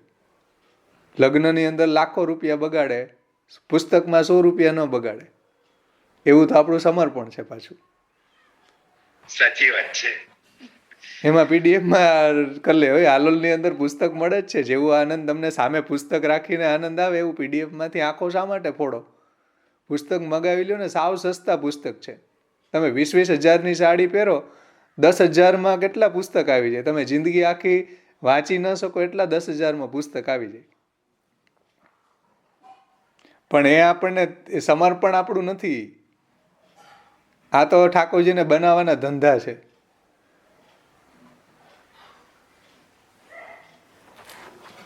એટલે મહાપ્રભુજીના ગ્રંથો ઘરમાં વસાવવા જોઈએ. સ્વીકાર, વિચાર, સ્વાધ્યાય, જપ અને તદ્દાનમ ચૈવ અન્યભ્યો, 5 રીતે જ્યારે અધ્યયન કરવામાં આવે ત્યારે એ અધ્યયન પૂર્ણ થયું કહેવાય. તો એ સ્વીકાર એટલે પહેલાં તો મહાપ્રભુજીના ગ્રંથોને ઘરમાં પધરાવો. ઘણું બધું પધરાવો, સોના પધરાવો, હીરા પધરાવો, માણેક પધરાવો, બધું પધરાવો, પણ મહાપ્રભુજીના ગ્રંથ કેમ નથી પધરાવતા? તો સ્વીકાર. પછી એનો વિચાર, મહાપ્રભુજીના ગ્રંથોને વાંચીએ જાતે. આપણા જે આચાર્યો છે સિદ્ધાંતિક, એના વચનામૃત શ્રવણ કરીને એના દ્વારા ગ્રંથોને સમજવાનો પ્રયત્ન કરીએ. સ્વીકાર, વિચાર, પછી એનું સ્વાધ્યાય કરીએ. રોજ આપણે જાતે એનો પાઠ કરીએ. પછી એનો જપ, પછી નિત્ય એનું વારંવાર આવર્તન થવું જરૂરી છે. અને છેલ્લું સ્ટેપ છે તદ્દાનમ ચૈવ અન્યભ્યો. આપણે જે ગ્રંથો મહાપ્રભુજીને સમજ્યા એનું બીજાને દાન કરવું. આ સર્વશ્રેષ્ઠ દાન છે. કે આપણને જે મહાપ્રભુજીની વાણી સમજાય એનું આપણે બીજાને આપવા માટે એ પણ સમય કાઢવો જોઈએ. તો આપણું અધ્યયન સાચું કહેવાય. તદ દાનમ ચૈવ અન્યભ્યો. સાવ સ્વાર્થી જીવન ન હોવું જોઈએ, બીજાને પણ એનું દાન કરવું જરૂરી છે. આપણને જો મહાપ્રભુજીના ગ્રંથ આવડતા હોય, કીર્તન આવડતા હોય, સામગ્રી આવડતી હોય તો બીજાને શીખવવી જોઈએ સેવા માટે, પ્રભુના સુખાર્થ. આ બહુ જરૂરી છે. સ્વાર્થ કેન્દ્રિત આપણી વૃત્તિ ન હોવી જોઈએ. એટલે મહાપ્રભુજીના ગ્રંથોને ઘરમાં પધરાવવા ખૂબ જરૂરી છે. કારણ કે મહાપ્રભુજીના ગ્રંથો સાક્ષાત મહાપ્રભુજીનું જ સ્વરૂપ છે. તો આપણા ઘરમાં પધરાવશું તો એક દિવસ એવો આવશે કે મહાપ્રભુજી આપણી ઉપર એવી કૃપા કરશે કે ચાલ હવે આને આ ગ્રંથો એણે વસાવ્યા એને હું સમજાવું, કે એને કોઈ એવા સંઘ દ્વારા આ ગ્રંથોને સમજવાનો એક ઓકેઝન આવે એના જીવનમાં. તો આપણા ઘરમાં બિરાજતા હશે તો એવું ઓકેઝન આવશે, મહાપ્રભુજીની એવી કૃપા આપણી ઉપર થશે કે ચાલો એ ગ્રંથો, ભલે સુબોધનીજી એને લઈ લીધા, પરંતુ સુબોધનીજી સુધી પહોંચવા માટે એને જે કંઈ બી મહાપ્રભુજીની વાણીનું શાસ્ત્રાર્થ, સર્વનિર્ણય, ષોડશ ગ્રંથનું જ્ઞાન હોવું જોઈએ. તો એ મહાપ્રભુજી આપણને એવા સંઘ દ્વારા એવી કૃપા કરીને એવું દાન આપણને આપશે. પણ આપણે ઘરમાં જ ન વસાવીએ તો, એટલે ઘરમાં પધરાવવા જરૂરી છે. મહાપ્રભુજીની વાણીને ઘરમાં પધરાવો. સોના ને હીરા પન્ના માણેક ને એ બધું તો પધરાવ્યું ને પાછા આપણે ઘરમાંય રાખતા નથી, બેંકમાં મૂકવા જવા પડે. અને મહાપ્રભુજીની ગ્રંથોને ક્યાંય મૂકવા નહીં જવા પડે, આપણા ઘરમાં જ બિરાજ છે. એનો કોઈ ચોરથી ચોરી ન જાય. ઘરમાં ચોરી કરવા આવે તો કોઈ ગ્રંથ ન અડે. જો કોઈ ટચ કરે તો મને કહેજો. તમારા ઘરમાં ખાતર પડે ને કોઈ ગ્રંથ લઈ જાય, ઇમ્પોસિબલ. સોનું લઈ જશે, હીરા માણેક લઈ જશે, પણ ગ્રંથ કોઈ નહીં લઈ જાય. લઈ જાય તો એનું જીવન સુધરી જાય. એટલે મહાપ્રભુજીની વાણીને ઘરમાં પધરાવો એ બહુ જરૂરી છે અત્યારે. કારણ કે આપણા માટે એક જ આધાર છે આચાર્યજીની વાણી આ કલિકાલની અંદર, બીજો કોઈ આધાર નથી. ત્યાર પછી આગળ વિષયને આપણે આગળ જોઈએ. મહાપ્રભુજીની વાતને સમજાવતા શ્રી ગોકુલેશ પ્રભુ આજ્ઞા કરે છે. જુઓ,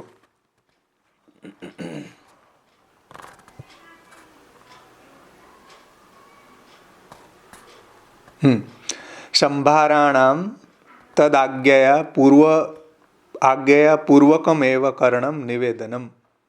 તો સંભારાણામ એટલે જે કંઈ બી સુવર્ણ છે, જે કંઈ બી આપણા હીરા પન્ના માણેક કે જે કંઈ બી ઝવેરાત છે એને સંભારાણામ કહેવાય. સંભારાણામ તદ આજ્ઞાપૂર્વકમ એવ કર્ણમ નિવેદનમ. આ બધા જે ધન વગેરે જે છે એ પણ ભગવાનની આજ્ઞા પ્રમાણે જ, ભગવાનની આજ્ઞા લઈને જ કરવું જોઈએ. એટલે ધન રત્નાદિક છે એ પણ ભગવાનની આજ્ઞા અનુસાર એનો ઉપયોગ કરવો જોઈએ.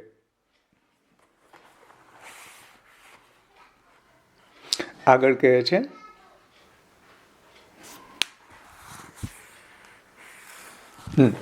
તથા ચ સ્મર્યતે શ્રી ભાગવતે સપ્તમ સ્કંધે. અને આ વાતને સમજાવવા માટે શ્રી ગોકુલેશ પ્રભુ શ્રીમદ ભાગવતના સપ્તમ સ્કંધનું કોટેશન આપે છે. સપ્તમ સ્કંધે વિષ્ણોર્નિવેદિતા અન્નેન યષ્ટવ્યમ દેવતાંતરમ પિતૃભ્યશ્ચાપી તદેયમ તદ તદાનન્યત્યાય કલ્પતઃ ઇતિ વચનાદિયમ ભક્તિ માર્ગ મર્યાદા. એટલે કે શ્રીમદ ભાગવતજીની અંદર કીધું છે કે જે ભગવાન વિષ્ણુને નિવેદન કરવામાં આવે છે, વિષ્ણુને જે સમર્પણ કરવામાં આવે છે એવું અન્ન દ્વારા અન્ય દેવોનું જો યજન કરવામાં આવે છે કે શ્રાદ્ધાદિ કાર્ય કરવામાં આવે છે તો એના પિતરો જે છે એ પણ પ્રસન્ન થાય છે અને એ અનંત ફલદાયી થઈ જાય છે. એટલે અન્ય દેવોને પણ જો પ્રભુનું પ્રસાદી અન્નથી એનું કાર્ય કરવામાં આવે. હવે આપણે એવું નથી કરતા, પરંતુ પહેલાં 16 સંસ્કારો થતા તો એની અંદર જે કંઈ બી દેવી દેવતાનું પૂજન વગેરે થતું એમાં એને ભોગ વગેરે ધરવામાં આવતા. વિવાહાદિ કાર્યની અંદર પણ નૈમિતિક કર્મમાં અન્ય ગણેશ ઇત્યાદિ દેવતાઓનું એમાં આવાહન થાય છે નૈમિતિક કર્મમાં. તો એની અંદર ભોગ વગેરે ધરવાના જે પદાર્થો છે પ્રભુના પ્રસાદી હોવા જરૂરી છે. એવી રીતના શ્રાદ્ધ વગેરેની અંદર પણ જો પ્રભુના પ્રસાદી અન્નથી કરવામાં આવે તો એ અનંત ફલદાયી થઈ જાય છે. એવું સપ્તમ સ્કંધનું વાક્ય છે.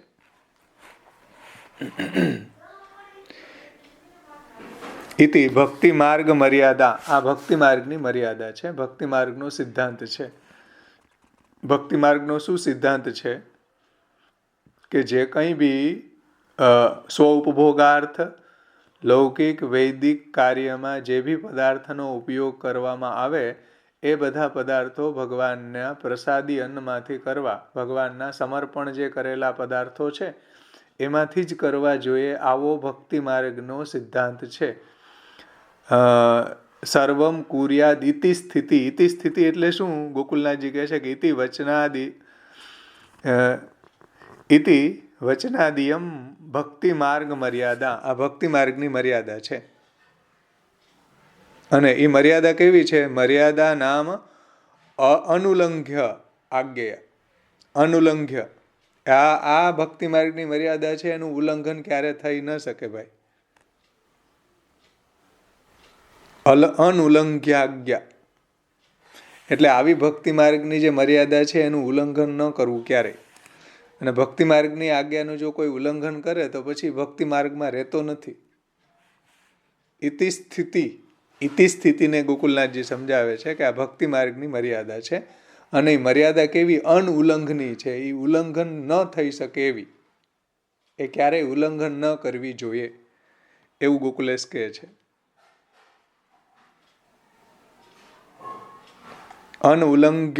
અનુલ્લંઘ્ય યાજ્ઞા. આ એવી આજ્ઞા છે ભક્તિ માર્ગની કે ઉલ્લંઘની, ક્યારેય ઉલ્લંઘન ન કરવું જોઈએ.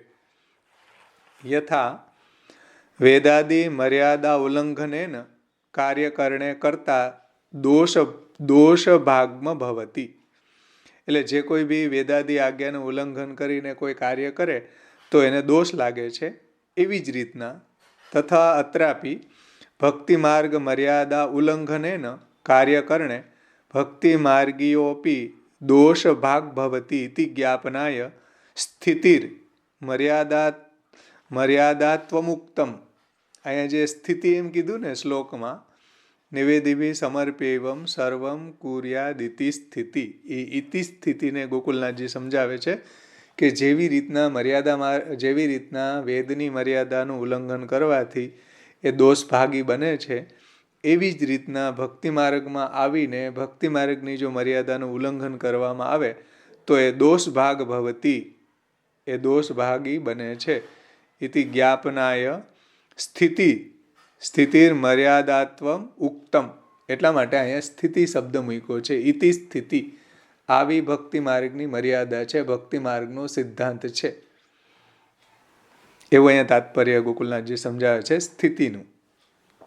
સ્થિતિ ઇતિ, સ્થિતિર ઇતિ, એ સ્થિતિ શબ્દ જે છે એનું તાત્પર્ય આવું છે કે કોઈ બી ભક્તિ માર્ગમાં આવી અને ભક્તિ માર્ગની મર્યાદાનું ઉલ્લંઘન કરે તો એને દોષ લાગે છે. એ પછી મર્યાદાથી નીચે પડે છે, એ પછી ભક્તિ માર્ગથી નીચે પડે. એ ભક્તિ માર્ગી રહી નથી જતો, કારણ કે ભક્તિ માર્ગી ત્યાં સુધી જ રહે છે જ્યારે આ ભક્તિ માર્ગની મર્યાદાનું પાલન કરે. ભક્તિ માર્ગની મર્યાદાનું જો પાલન કરતો નથી પછી એ ભક્તિ માર્ગી રહી શકતો નથી. એવું ગોકુલનાથજીનું તાત્પર્ય છે. અહીંયા સુધીમાં કોઈને કંઈ પ્રશ્ન છે?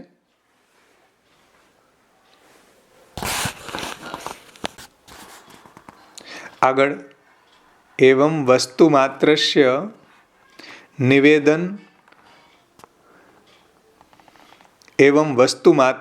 નિવેદનાવશ્યકત્વમ ઉક્ત્વા કદાચિત ભગવદર્થમ સંપાદિત પદાર્થેષુ કેનચિત ગૃહસ્થિતેન બાલકેન સ્ત્રિયાદીનાં વા અજ્ઞાનાત મધ્યે કિંચિત સ્વાર્થમ અન્યાર્થમ વા વિનિયુક્તમ ચેત. હવે શ્લોકનો ઉત્તરાર્ધ સમજાવે છે કે ન મતમ દેવદેવસ્ય સામીભુક્ત સમર્પણમ. એ વાતને ગોકુલનાથજી સમજાવે છે કે એવમ વસ્તુ માત્રસ્ય નિવેદનાવશ્યકત્વમ ઉક્ત્વા કદાચિત ભગવદર્થમ સંપાદિત પદાર્થેષુ કેનચિત, એટલે જે પ્રભુને અર્થે જે આપણે પદાર્થો લાવી રહ્યા છીએ એ બધા પદાર્થોમાં કેનચિત ગૃહસ્થિતેન બાલકેન, જે ગૃહમાં સ્થિત કોઈ બાળકો અથવા તો સ્ત્રીયાદીનામ વા, અથવા તો સ્ત્રીઓ, અજ્ઞાનાત તન્મધ્યે કિંચિત સ્વાર્થમ અન્યાર્થમ વા, એટલે કંઈક પોતાના માટે અથવા તો બીજાના માટે એ પદાર્થ જે ભગવદ અર્થે આપણે લઈ આવ્યા, ભગવાનના વિનિયોગ માટે, ભગવાનને સમર્પણ, ભગવાનની સેવા માટે લઈ આવ્યા, એ પદાર્થમાં આપણા ગૃહના કોઈ બાળકો કે કોઈ સ્ત્રીઓ જે છે એ અજ્ઞાનના કારણે, શો મોટો કોઈ જ્ઞાનથી નહીં પણ અજ્ઞાનથી, ભૂલમાં, અજ્ઞાન મધ્યે કિંચિત સ્વાર્થમ અન્યાર્થમ, એટલે પોતાના માટે અથવા તો બીજાના માટે, વા વિનિયુક્તમ ચેત, એનો વિનિયોગ જો કરવામાં આવે તો એ અર્ધભુક્ત થયું કહેવાય.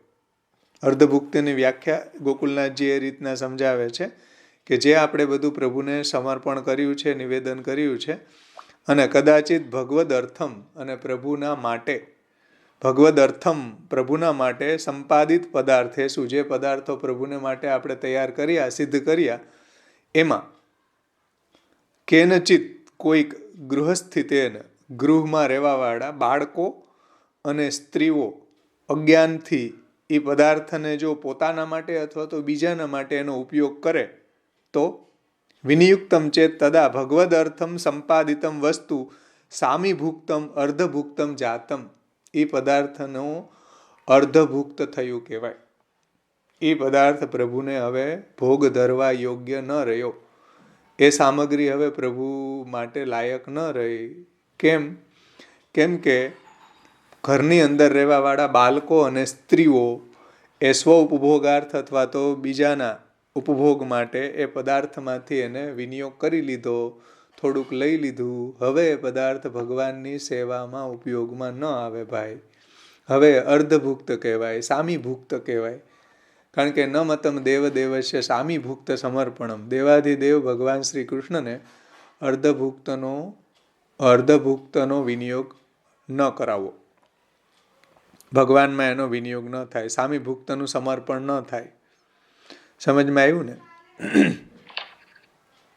નાના બાળકે લઈ લીધું તો એ તો કહે છે જો, બાલકેન કેન ગૃહસ્થિતેન બાલકેન સ્ત્રીયાદીનામ વા, કોઈ બાળકોએ લઈ લીધું તો પણ એ ભગવાનને સમર્પણ ન કરવું જોઈએ, અથવા કોઈ સ્ત્રીઓ વગેરે અજ્ઞાનાત તન્મધ્યે, એટલે જે આપણે પ્રભુ માટે લઈ જઈ રહ્યા છીએ એમાં વચ્ચેથી, તન્મધ્યે એટલે પ્રભુને અર્થે જે સામગ્રી આપણે લઈ જઈ રહ્યા છીએ, કાંઈ ફ્રૂટ છે, મેવો છે, કાંઈ બી સામગ્રી છે, એમાં તન્મધ્યે એટલે વચ્ચેથી કોઈ બાળકોએ, કોઈ સ્ત્રીઓએ અજ્ઞાન વસાત કિંચિત સ્વાર્થ અન્યાર્થવા, પોતાના માટે અથવા બીજાને આપી દીધું. છોકરા રડે છે તો આપી દો ને એક કેડું, ચલો, તો પછી ભગવાનને ઉપયોગમાં એ ન આવે. બાળક તો અજ્ઞાન છે ને, બાળકને તો ખબર નહીં પડતી. બાળક અજ્ઞાન છે પણ આપણે તો અકલવાળા છીએ ને. કદાચ આપણે મૂક્યું લઈ લીધું તો, હા તો લઈ લીધું તો પ્રભુને જણાવી દેવું જોઈએ, બધું એને આપી દેવું જોઈએ, બીજું પ્રભુ માટે નવું લઈ આવવું જોઈએ.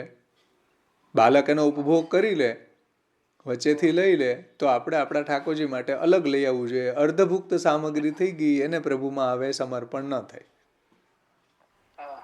બાળકોએ લઈ લીધું અજ્ઞાન વસાત, તો એ ધ્યાન કોણે રાખવાનું હોય? ઠાકોરજીની ભગવદ અર્થ જે સામગ્રી આવી રહી છે એનું ધ્યાન આપણે વૈષ્ણવે રાખવું જોઈએ કે બાળક એમાંથી ઉપભોગ ન કરી લે.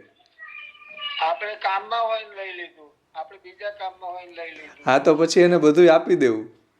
હવે આપણે પ્રભુ માટે બીજું લઈ આવું, પણ પ્રભુને સમર્પિત ન થાય એ વસ્તુ.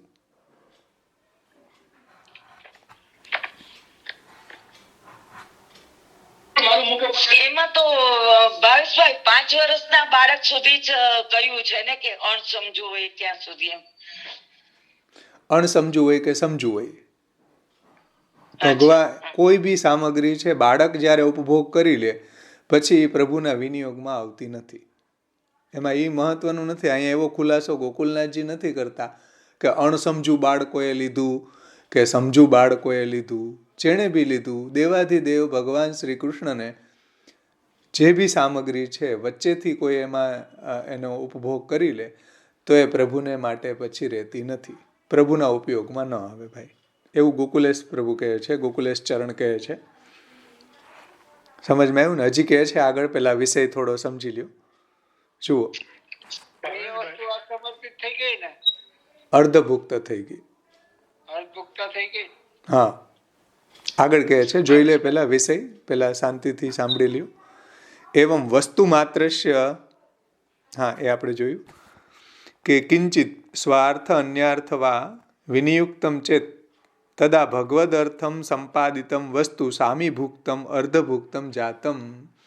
આ વસ્તુ કે આ પદાર્થ હવે પ્રભુ માટે એ સામીભુક્ત પદાર્થ કહેવાય, અર્ધભુક્ત પદાર્થ કહેવાય. એવા પદાર્થનું ભગવાનમાં સમર્પણ ન કરવું.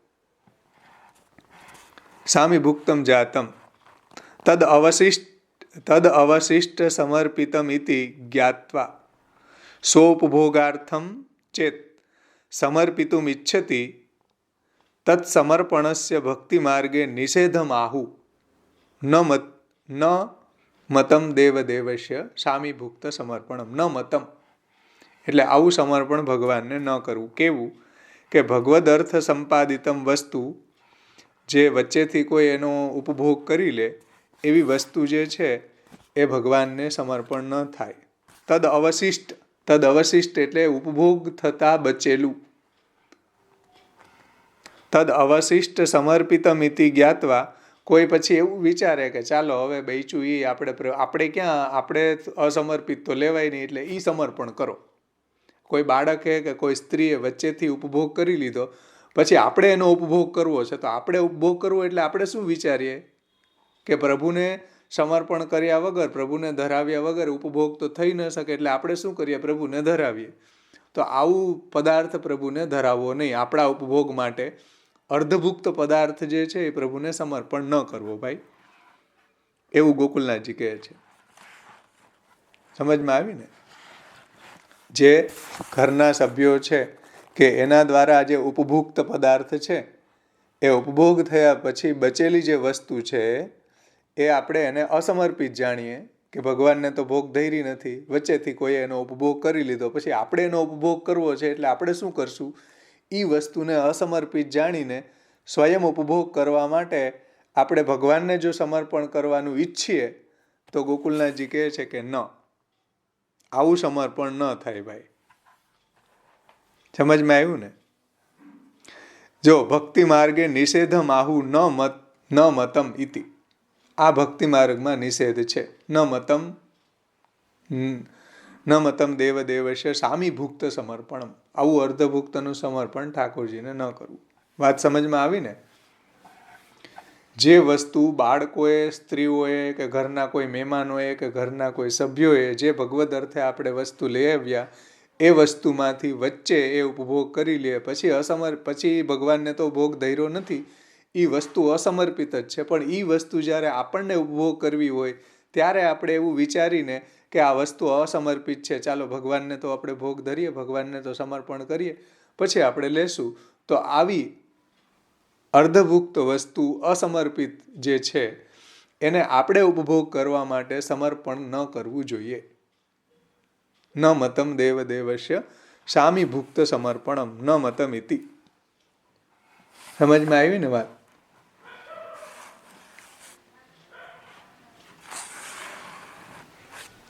આગળ કહે છે, પછી આપણે ચર્ચા કરીએ એટલું લઈ લે.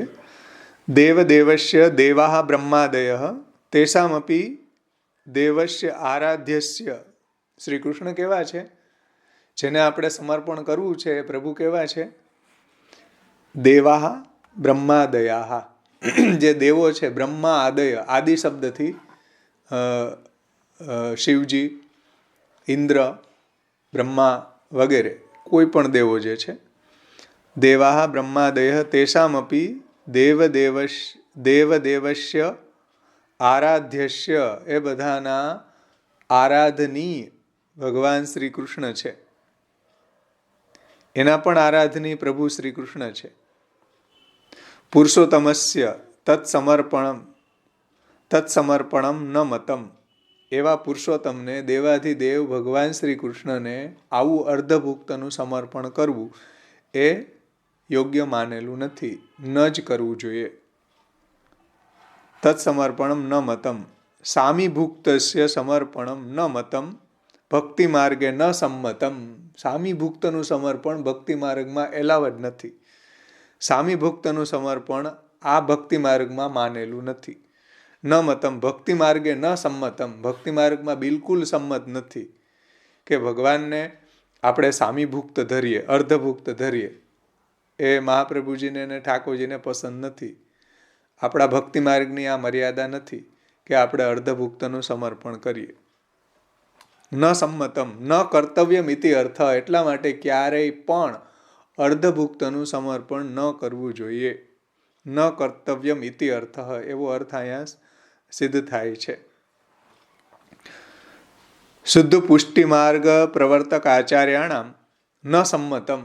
શુદ્ધ પુષ્ટિ માર્ગના પ્રવર્તક મહાપ્રભુજીને બિલકુલ પસંદ નથી. આ સમજો ગોકુલનાથજી શું કહે છે? શુદ્ધ પુષ્ટિ માર્ગ પ્રવર્તક આચાર્યાણામ ન સંમતમ. શુદ્ધ પુષ્ટિ માર્ગના પ્રવર્તક શ્રી મહાપ્રભુજીને આ વાત પસંદ નથી. આવું સમર્પણ પસંદ નથી અને ઠાકોરજીને પણ નથી.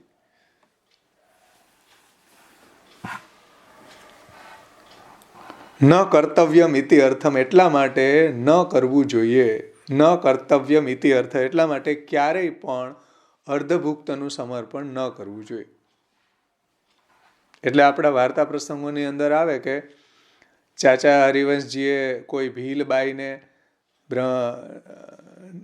ભીલબાઈને શરણ મંત્ર આપ્યો, બ્રહ્મ સંબંધ આપ્યું અને એને ઠાકોરજી પધરાવી આપ્યા. અને એ ભીલબાઈને કોઈ એવો આચાર હતો નહીં કે પ્રભુને ભોગ ધરતા પહેલાં એને ચાખવું ન જોઈએ. છતાં પણ એ ભીલ હતા એટલે એને એવું જ્ઞાન ન હતું.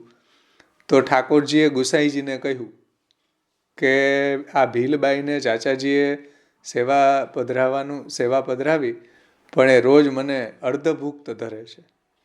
તો ઠાકોરજીને ન ગમ્યું, ગુસાઈજીને ન ગમ્યું. ગુસાઈજીએ તરત જ ચાચાજીને મોકલ્યા અને કઈ રીતના પ્રભુની સેવામાં, કઈ રીતના પ્રભુને જે ઉપયોગમાં આવતા પદાર્થોનું સમર્પણ કરવું એ બધું ચાચાજીએ ભીલબાઈને સમજાવ્યું.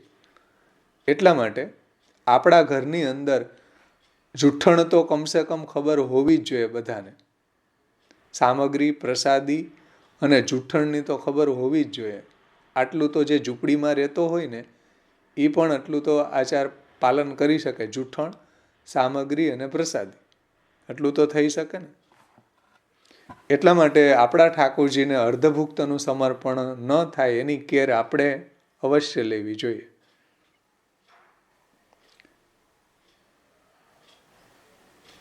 પછી આપણને મન થઈ જાય ચાલો બહારનાને તો કોઈને ન થાય તો પણ એ અર્ધભુક્ત સામગ્રી આપણું મન થયું પણ ઇન્દ્રિયોનો સંસર્ગ ન થવો જોઈએ. પુરુષોત્તમજી ટીકામાં આજ્ઞા કરે છે કે કોઈ સામગ્રી સારી બની તો સાધન અવસ્થામાં આપણને એને ઉપભોગ કરવાની ઈચ્છા થાય.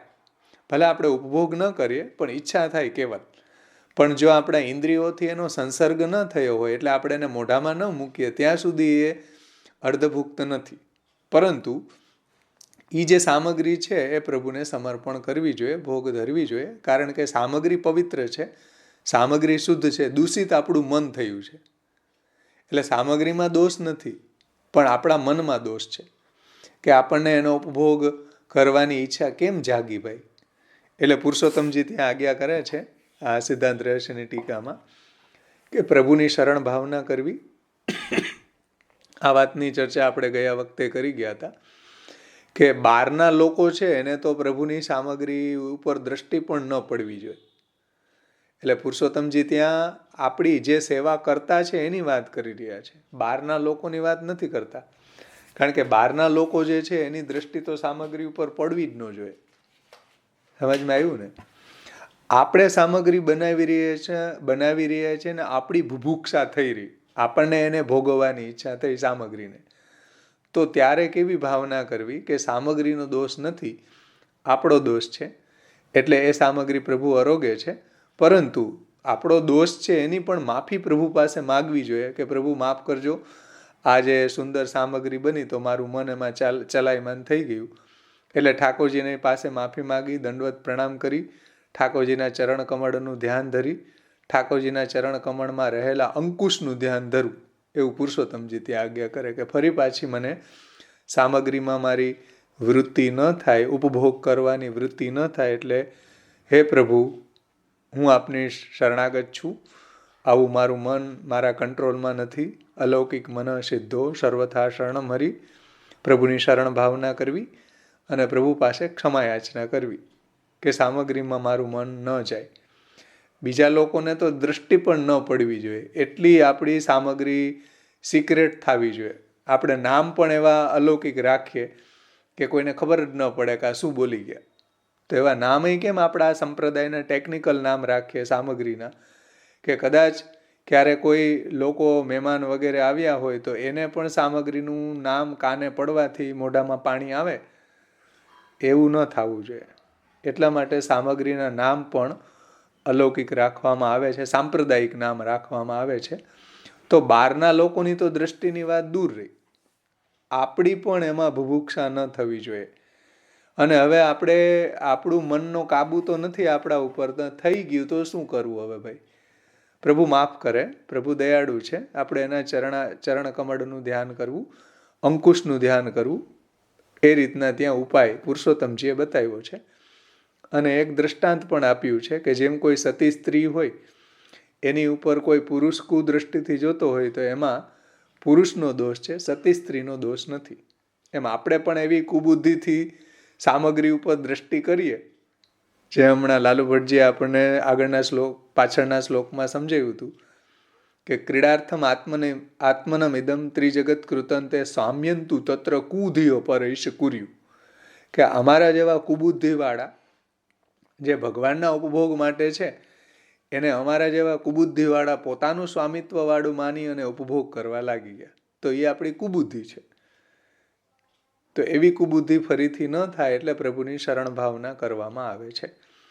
એટલા માટે ઠાકોરજીની સામગ્રીના છિલકા પણ આપણે ત્યાં જ્યાં સુધી પ્રભુ આરોગી ન લે ત્યાં સુધી આપણે બહાર ફેંકતા નથી. કેમ કે કોઈ એને જોવે તો એને ઉપભોગ કરવાની ઈચ્છા થઈ જાય. એટલું સિક્રેટ આપણા ઠાકોરજી માટે સામગ્રી સિદ્ધ થવી જોઈએ. ભગવદ અર્થ જે સામગ્રી આપણે સિદ્ધ કરીએ છીએ તો એ આપણા પ્રભુ માટે જ, એના ઉપભોગ કરતા એક આપણા પ્રભુ જ છે એવી ભાવનાથી જ એને સિદ્ધ કરવી જોઈએ. અને વચ્ચે આપણું મન એમાં ચલાયમાન થઈ જાય તો આવી પ્રભુની શરણ ભાવના કરવી જોઈએ. એવું શ્રી પુરુષોત્તમજી ટીકામાં આજ્ઞા કરે છે. આગળ ભાવેશભાઈ, જય શ્રી કૃષ્ણ. એક પ્રશ્ન છે મને. જય શ્રી કૃષ્ણ. હલો. હા, હવે આપણે ચાખવાનું તો બિલકુલ ના જ પાડી છે અને આપ કરતા બી નથી એવું, પણ ક્યારેક એવું થાય કે અમુક કારણસર કે કોઈક સંજોગોવશાત કે આપણે કઈક સામગ્રી સિદ્ધ કરતા હોય, હજુ કરી ન હોય, કાચી જ હોય, લોટ હોય, એમાં આપણે કઈ બી મસાલા કરતા હોય, આ હોય તે, તો શું છે કે બધી તો ખબર પડે, પણ ક્યારેક લૂણમાં એવું થઈ જાય કે પધરાવ્યું છે નથી પધરાવ્યું, પધરાવ્યું છે નથી પધરાવ્યું. જો હવે ન યાદ આવતું હોય અને પધરાવ્યું હોય ડબલ થઈ જાય, અથવા નથી પધરાવ્યું, તો એના માટે આપણે કાચો લોટ સન્મુખ કરીને થોડો બી એ ચાખીએ તો એ અર્ધભુક્ત કહેવાય, પ્રભુ સુખારતે. કારણ કે લૂણ એક એવી વસ્તુ છે કે એ ન હોય તો બી ઠાકોરજીને અસુખ થાય અને ડબલ થઈ જાય તો બી અસુખ થાય.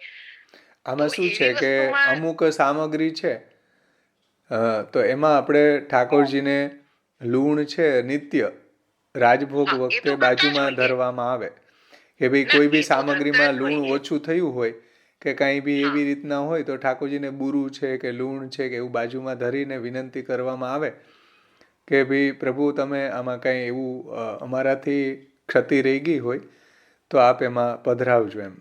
એટલે એ તો કરતા જ હોઈએ છે, એ તો આપણે કરીએ, પણ આવી રીતના હોય તો બાઈ શું છે કે સામગ્રી સિદ્ધ કરવાના ટાઈમે જ કંઈક એવું આવી ગયું હોય ને આપણને લૂણમાં એક એવું થઈ જાય કે પધરાવ્યું છે કે નથી પધરાવ્યું છે કે, હવે કન્ફ્યુઝન માટે આપણને હવે યાદ બી એ નથી આવતું કે પધરાવ્યું છે કે નથી પધરાવ્યું.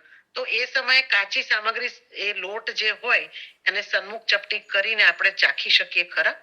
આપણે એને ચાખીએ પરંતુ એને આપણે જીભને ટચ કરીને બહાર આપણે કોગળા કરી લે બહાર કાઢી લેવા, તો એમાં આપણું પ્રયોજન ભગવત સુખનું હોય તો એમાં મને કઈ વાંધો લાગતો નથી. હા, ફક્ત જીભ ઉપર ચપટીક મૂકીને પછી એને કોગળો કરી લઈએ, કાઢી નાખીએ આપણે, અંદર ઉતારતા નથી. પણ એક પ્રભુ સુકારતે કે લૂણ એવી વસ્તુ છે ને કે ન હોય ને તો બી એ થાય અને ડબલ થઈ જાય તો સમજી ગયો. જે રસોઈ સામગ્રી કરતા હોય અને આની ખબર, આ જે કોમ્પ્લિકેશનની ખબર હોય કે કેટલું કોમ્પ્લિકેટેડ છે, કે ક્યારેક વધી ગયું હોય તો એ પછી ઠાકોરજીને ભોગ ધરવા લાયક કઈ ન રહે.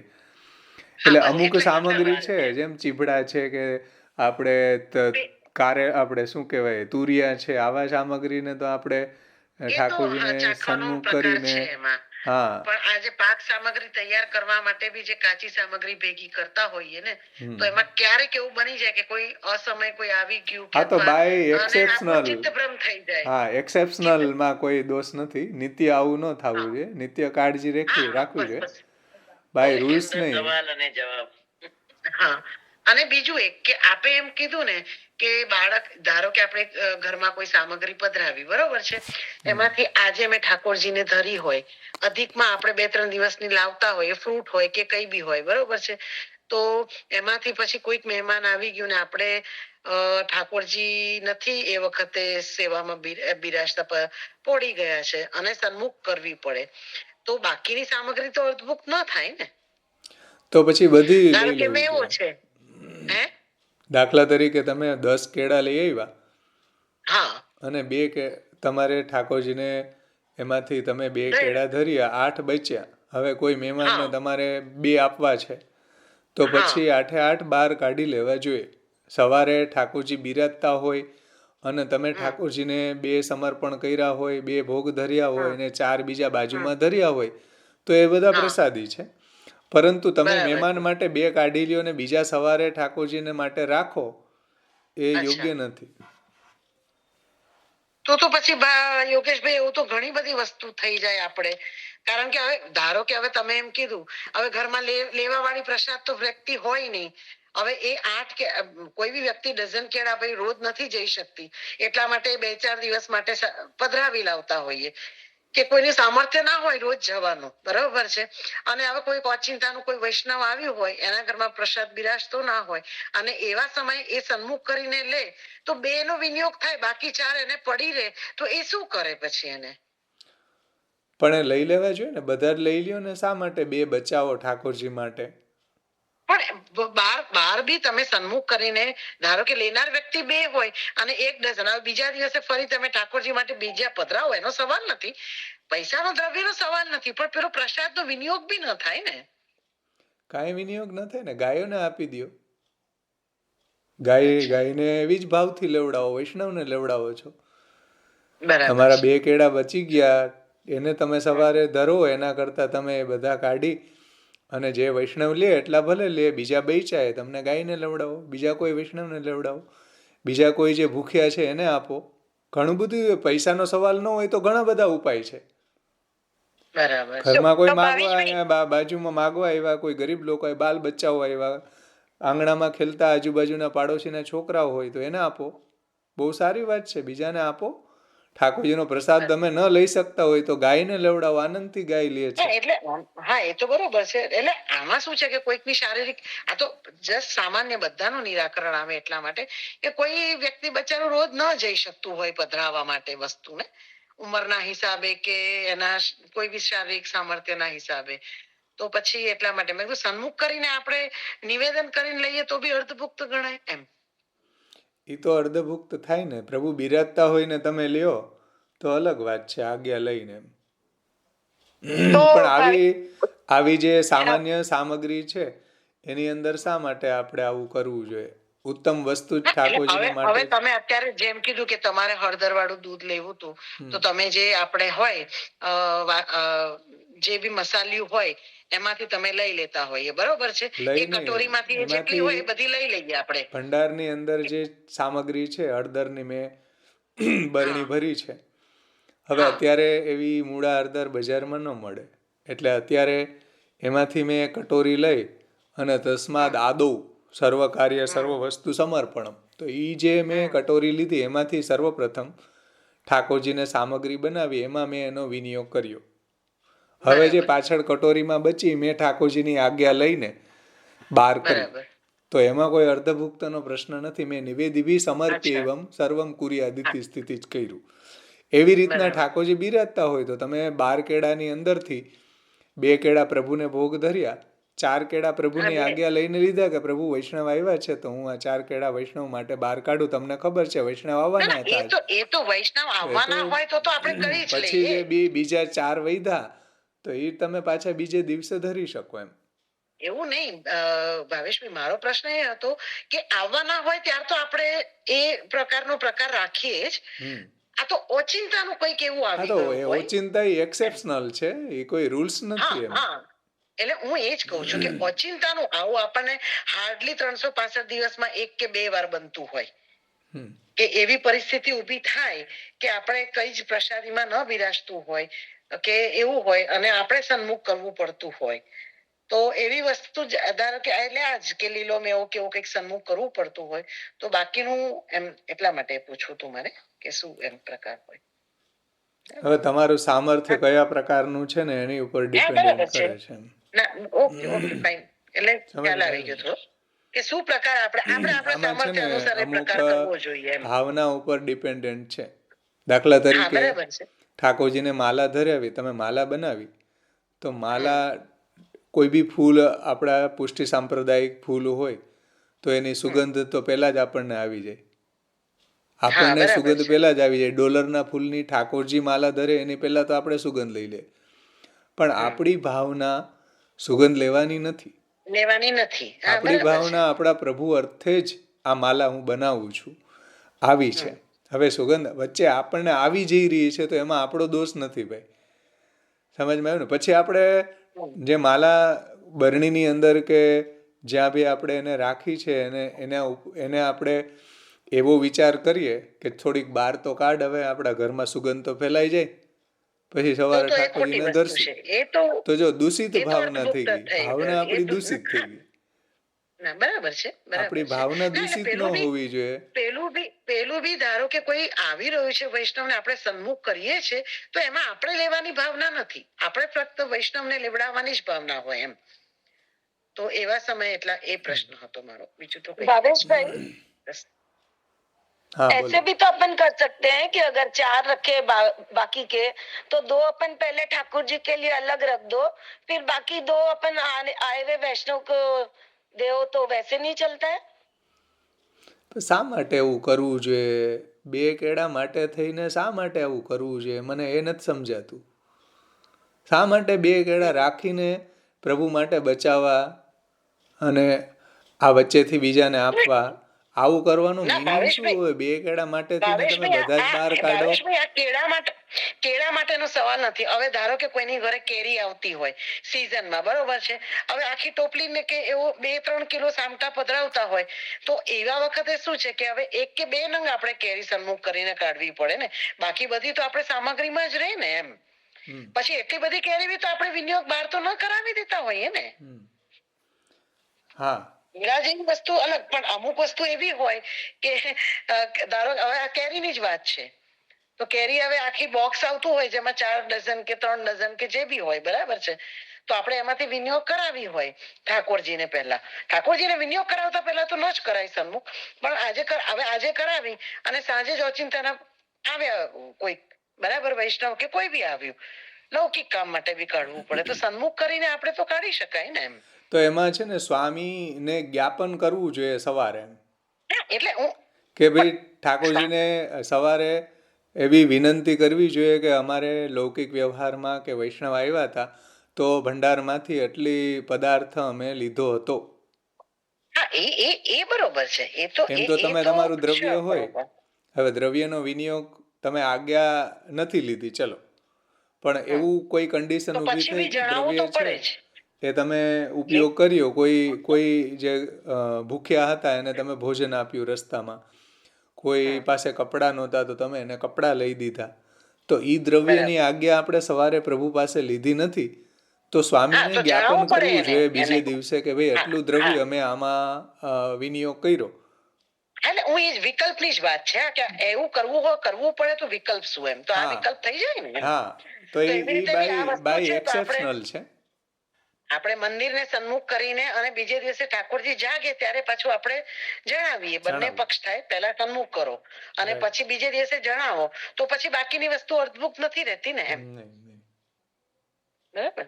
ભાવેશભાઈ, હમણાં જે વાત થઈ લોનની, એમાં મને એક ટેકનિકલ પ્રશ્ન એમ આવે છે કે માની લો કે એમને લોન પધરાવ્યું છે અને તમે મોઢામાં મૂકો છો, તો એ રસ તો તમારા જીભમાં ને તમારે તો આવી જ ગયો ને, તો પછી અર્થભુક તો થઈ જ ગયું ને. પછી ભલે તમે આખું કાઢી નાખો, પણ એ મીઠાનો જે રસ જે છે એ તો તમે ચાખી લીધું ને એમ. પણ એ ભગવત સુખાર્થે કર્યું ને એમ. આપણા ઉપભોગ માટે નથી કર્યું એમ. જેમ ચીભડું છે તો ચીભડાને આપણે ચાખ્યું તો એ ભગવત સુખાર્થે ચાખ્યું એમ. તમે તુરિયું આવે તો તુરિયા કડવા નીકળે, તો એને ચાખ્યું તો એ ભગવત સુખાર્થે ચાખ્યું. તો એવા જે પદાર્થો છે, જેમ ચંદન છે તો ચંદન સુગંધીને જ લેવું પડે.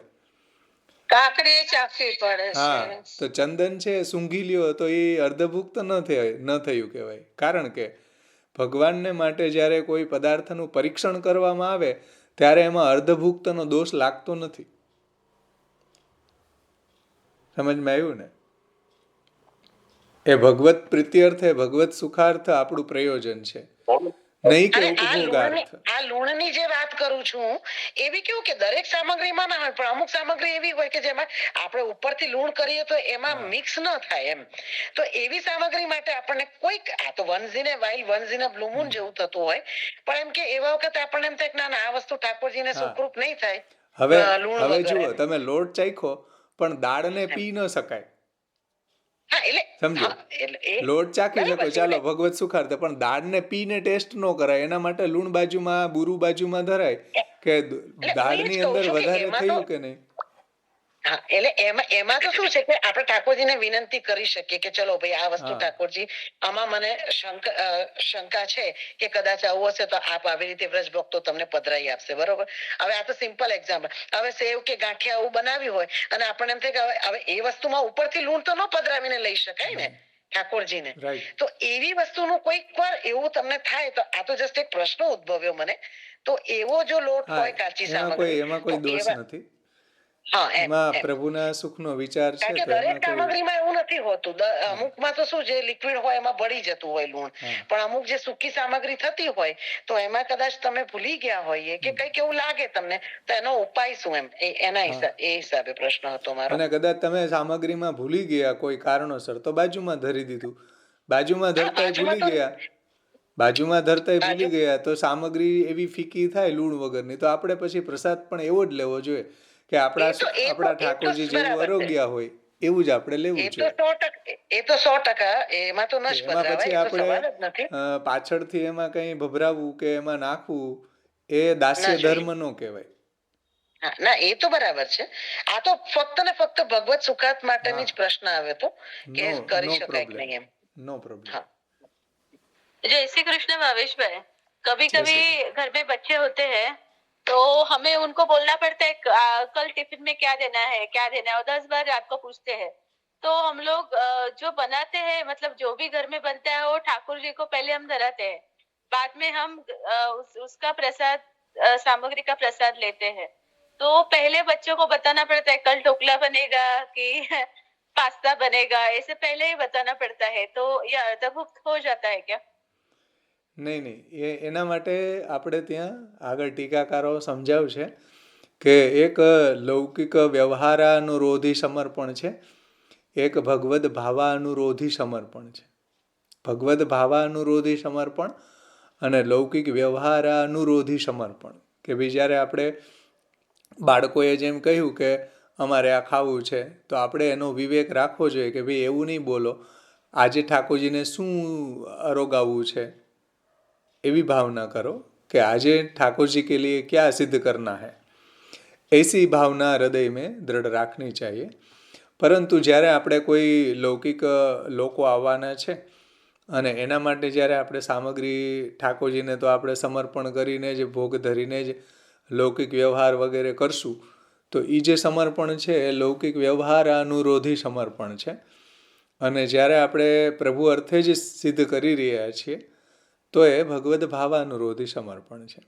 કોઈ વૈષ્ણવ આપણે ત્યાં પ્રસાદ લેવા માટે આવે એમ છે, ઉત્સવ છે, તો એ પણ ભગવદ્ ભાવાનુરોધી સમર્પણ છે.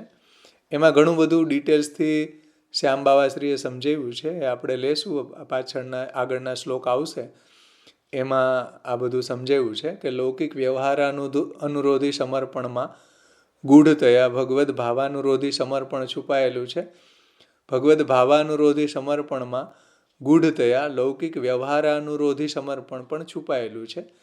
એ અત્યારે આપણો વિષય નથી, આગળના શ્લોકમાં આવશે ત્યારે લેશું.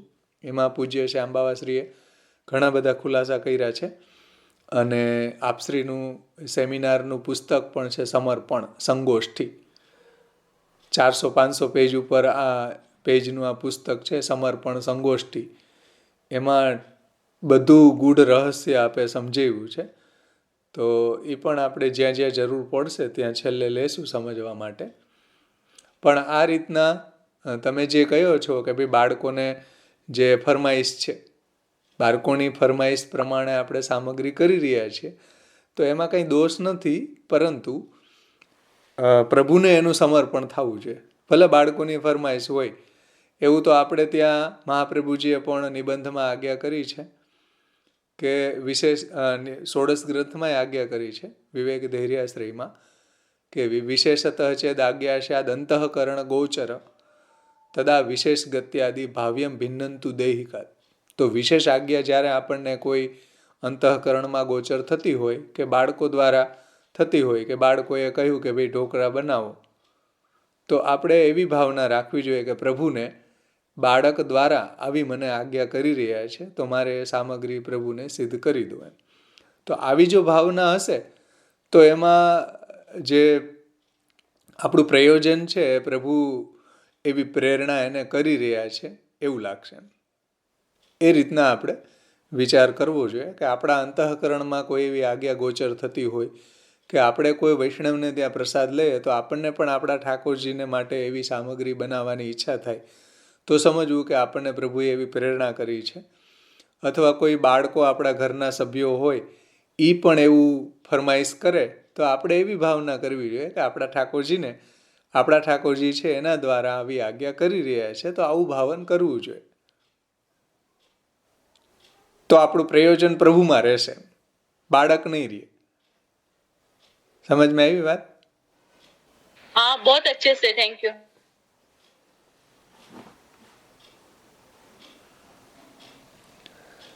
ચલો, બીજા કોઈને કઈ પ્રશ્ન છે? અને ભાઈ સવારે એક વખત લૌકિક અને વૈદિક બે સમર્પણ કરી દઈએ પ્રભુને, તો એમાં પણ કઈ આખા દિવસમાં એવું કઈ થાય તો ચાલે ને? એટલે કે હું મારું લૌકિક વૈદિક સમર્પણ પણ કરું છું. જે આપણે કર્યો સિદ્ધાંત રહસ્ય ત્યારે આ વાત થઈ હતી. પણ એ આપણે રોજ આજ્ઞા લેવી જોઈએ. રોજ આજ્ઞા લઈએ પણ આ તો કરવું જ જોઈએ એમ. એટલે ક્યારેય પણ કઈ ભૂલાઈ ગયું હોય કે ભાઈ આજે આ સમર્પણ ભૂલાઈ ગયું એમ, કઈ વસ્તુ લેવા ગયા કે, તો સવારે કરી જ દેવું જોઈએ એક વખત ગદ્ય મંત્ર પછી. તો ઠાકોરજીને સવારે નિવેદન કરવું જોઈએ. સવારે નહીં, હા સવારે એટલે ઠાકોરજી શ્રૃંગાર વગેરે ધારણ કરી લે ત્યારે જાગતા વેદ મંગલ ભોગમાં જ આવું નિવેદન ન કરે. ઠાકોરજીનું મૂડ આવવા દેવાય, થોડું ઠાકોરજીને મૂડ આવે પછી આ બધું રાજભોગ વખતે કે એવી રીતના વિનંતી કરાય કે ભાઈ એટલું જરૂર પડી લૌકિક વૈદિક કાર્યમાં, તો એ પ્રભુને નિવેદન બીજે દિવસે કરી શકીએ આપણે. પણ એ બાય એક્સેપ્શનલ છે. અને દરરોજ એક વખત કરી જ દેવું જોઈએ એવી વાત પણ આપણે થઈ હતી. હા કે ઠાકોરજીને રોજ એવું નિવેદન કરવું જોઈએ કે અમારા લૌકિક અને વૈદિક કાર્ય માટે જે દ્રવ્ય અમે વાપરીએ એવી આપ આજ્ઞા આપો. તો પ્રભુ પણ એવી આજ્ઞા આપે છે આપણને, ને આપણે લૌકિક વૈદિક કાર્યો સંપન્ન કરીએ છીએ. કે પ્રભુ ના નથી પાડતા, પરંતુ સ્વામીને જણાવવું જોઈએ, કારણ કે આપણે એના દાસ છીએ, પ્રભુ આપણા સ્વામી છે. તમે જ્યારે સ્વામીને જણાવ્યા વગર જ બધા વ્યવહાર કરવા લાગી જાઓ પછી ઘરમાં આપણા સ્વામી બિરાજે છે એવી અનુભૂતિ જ નહીં રહે. રાઈટ. એટલે ઘણા લોકો છે ભંડાર અલગ રાખે કે હવે સાંજે એમાંથી બનાવીને ખાધા કરશું, તો એનાથી પ્રોબ્લેમ એ થશે કે પ્રભુની યાદ જ નહીં આવે વચ્ચે. એટલે તમારે સાંજે અલગ બનાવવું છે, માનો કે ભાખરી બનાવવી છે કે કાંઈ બનાવવું છે, તો એટલો પદાર્થ પ્રભુની આજ્ઞા લઈને સવારે અલગ કરી લ્યો, અલગ લઈ લ્યો, પછી એની તમે સાંજે બનાવો તો એ સમર્પણ છે. પરંતુ રોજ તમે એવો કોઈ અલગ ભંડાર રાખીને રોજ એમાંથી ખાધા કરો તો વચ્ચે ઠાકોરજી યાદ જ નહીં આવે.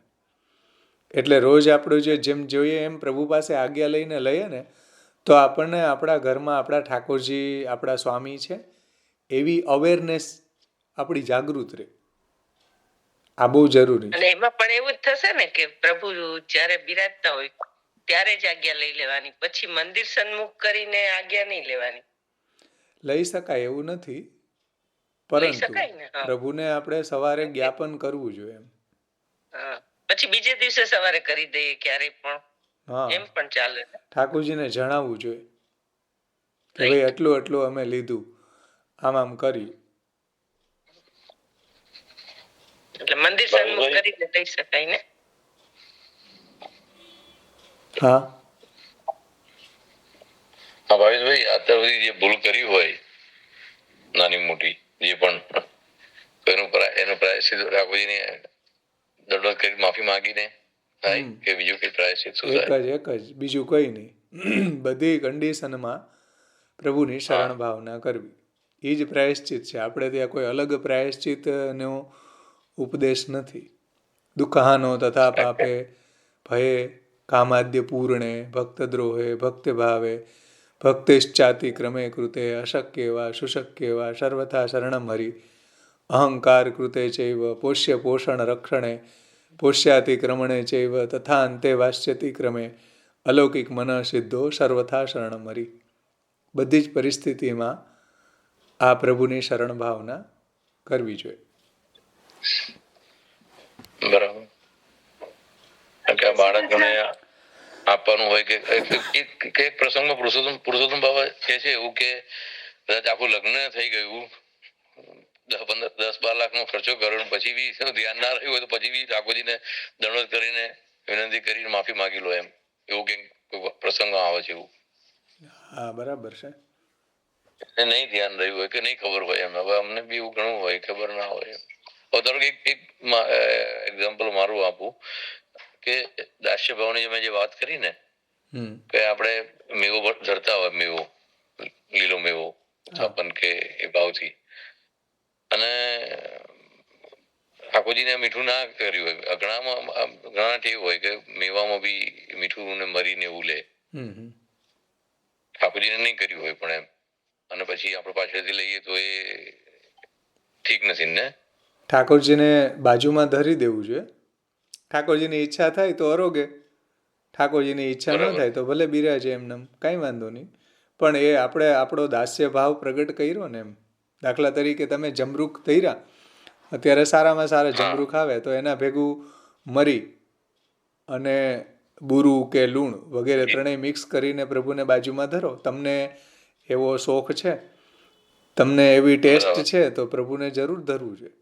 કારણ કે યદ્યદિષ્ટતમમ લોકે યશ્ચાતિ પ્રિયમાત્મન યેનસ્યાન નિવૃત્તિ ચિત્તે તત્કૃષ્ણે સાધયે ધ્રુવમ.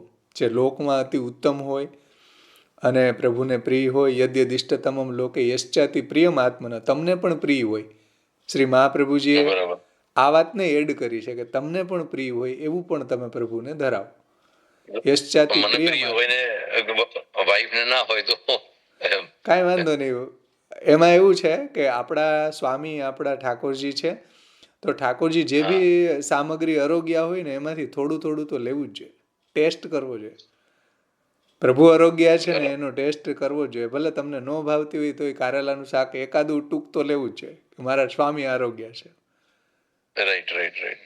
બધી સામગ્રી અનુકૂળ આવતું હોય, એકને મીઠું અનુકૂળ ના આવતું હોય એમ. હા, તો બાજુમાં ધરી દે. મીઠું મેરી બાજુમાં ધરી દો. રાઈટ, બરાબર છે. એટલે બંને રીતે ધરો ને, કે એક મીઠા વાળું ને એક વગર મીઠા વાળું. હા, તો બી તો ઉત્તમ છે, તો ઉત્તમ છે. રાઈટ. નહીં તો ભાઈ પેલું મીઠું ધરીએ તો કે ભાઈ. હા, પણ ધરવામાં છે ને કોઈ વસ્તુનો અતિરેક ન હોવો જોઈએ. જેમ ઘણા લોકો છે એટલી ચટણી એમાં નાખે કે પછી મોઢામાં ન ઘરે. એવું અતિરેક ન થવો જોઈએ. તમને એટલું બધું તીખું ખાવાની આદત હોય તો તમે બાજુમાં કટોરી રાખી દો, કટોરી ધરી દો, પછી બહાર તમે પધરાવો. પણ પ્રભુના સુખનો થોડોક વિચાર થવો જોઈએ. અતિરેક અતિ સર્વત્ર વર્જ્યતે. અતિરેક બધી જગ્યાએ વર્જન છે. પણ બરાબર છે કે નીરજભાઈએ કહ્યું કેમ કે બંને બી કરી શકાય,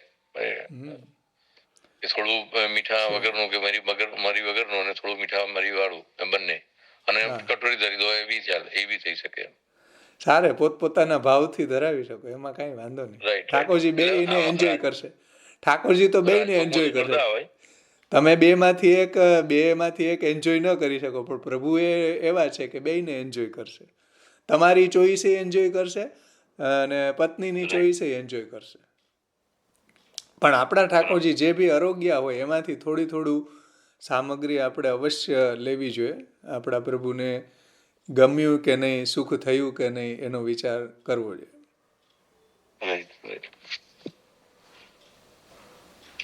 भावेश भाई, अगर हम जब भी खाना बनाते हैं, सामग्री बनाते हैं, तो लंच भी बनाते हैं, तो हम ठाकुर जी को याद करके हम खाना खाते हैं, बनाते टाइम उनको याद करते हैं और बनाते हैं. और कभी घर में अचानक मतलब हस्बैंड या कोई भी आया है जो भक्त मतलब नहीं इतने समर्पित नहीं है और उन्होंने बोला जल्दी मेरे को दे दो, मेरे को जाना है, तो हम सोच रहे हैं कि ठाकुर जी को हम भोग लगाएंगे, बाद में उनको देंगे, पर उनके पास टाइम नहीं है, तो हम ठाकुर जी को वहाँ पे क्षमा याचना करके हम उनको दे रहे हैं क्योंकि उनको जाना है और बाद में भोग लगा सकते हैं क्या? હવે કઈ કન્ડિશન છે ત્યારે આપણે એનો નિર્ણય લઈ શકીએ. આવી જે કન્ડિશન જેના ઘરમાં ઊભી થતી હોય એનો એ પર્સનલ પ્રોબ્લેમ છે. હા, એટલે બાળકને બી આપણે ના આપી શકતા હોય, બાળકને બી ના આપી શકતા હોય તો પછી આ તો કેવી રીતે, આ તો સામગ્રી કેવી રીતે આપીએ, એ કેવી રીતે આપી શકાય? એટલે જે બન્યું છે એ બધું એને આપી દો, તમે પાછું કરો, એમાં શું વાંધો? હા, તો બરાબર છે. જે બન્યું છે એ પ્રભુને સન્મુખ કરીને આપી દો. શાક રોટી જે બન્યું છે તમે પાછું સિદ્ધ કરો ઠાકોરજી માટે. જય શ્રી કૃષ્ણ ભાવેશભાઈ. પણ આ બેન તો એવું કે છે ને કે થોડુંક આપીને બાકીનું પછી અમે ભોગ ધરી ચાલે એમ. નહીં, રવિ બાબાએ એકવાર એવું કહેલું કે ઠાકોરજી માટે થાળ અલગ કાઢી લ્યો પછી ટિફિન ભરો એમ. માનો કે કોઈને જોબ ઉપર જવાનું હોય સવારના, તો આપણા પ્રભુ તો હજી મંગળમાં ભોગમાં હોય ને બાર લોકોને ટિફિન લઈને જવાનું હોય, તો બાબાએ એવું કીધેલું કે ઠાકોરજી માટેનો થાળ અલગ કાઢીને રાખી દેવાનો, બાકી ટિફિન ભરી દેવાનું સન્મુખ કરીને. ચાલે ને? ચાલે. તસ્મા દાદો સર્વ કાર્ય સર્વ વસ્તુ સમર્પણ. પ્રભુનો માટે તમે અલગ લઈ લ્યો અને પછી બાછણનું છે પ્રભુની આજ્ઞા લઈને આપી દો, તો એમાં કઈ દોષ નથી. क्योंकि हम लोग जब ये प्रसाद मतलब लंच बनाते हैं, डिनर बनाते हैं, अलग ठाकुर जी के लिए अलग कुछ ऐसा अरेंजमेंट नहीं होता है. जो बनाते हैं वही ठाकुर जी को धरा के खाते हैं. तो ऐसा नहीं कि ठाकुर जी के लिए अलग बनाओ, हमारे लिए अलग, ऐसा नहीं होता है, एक ही होता है. तो इसके लिए कभी कभी प्रॉब्लम हो जाता है. नहीं, एक ही होता है तो अलग पहले से ले लेना, बाद में भरना देना. हाँ, वहाँ में से पहले प्रभु के लिए अलग सामग्री रख देना.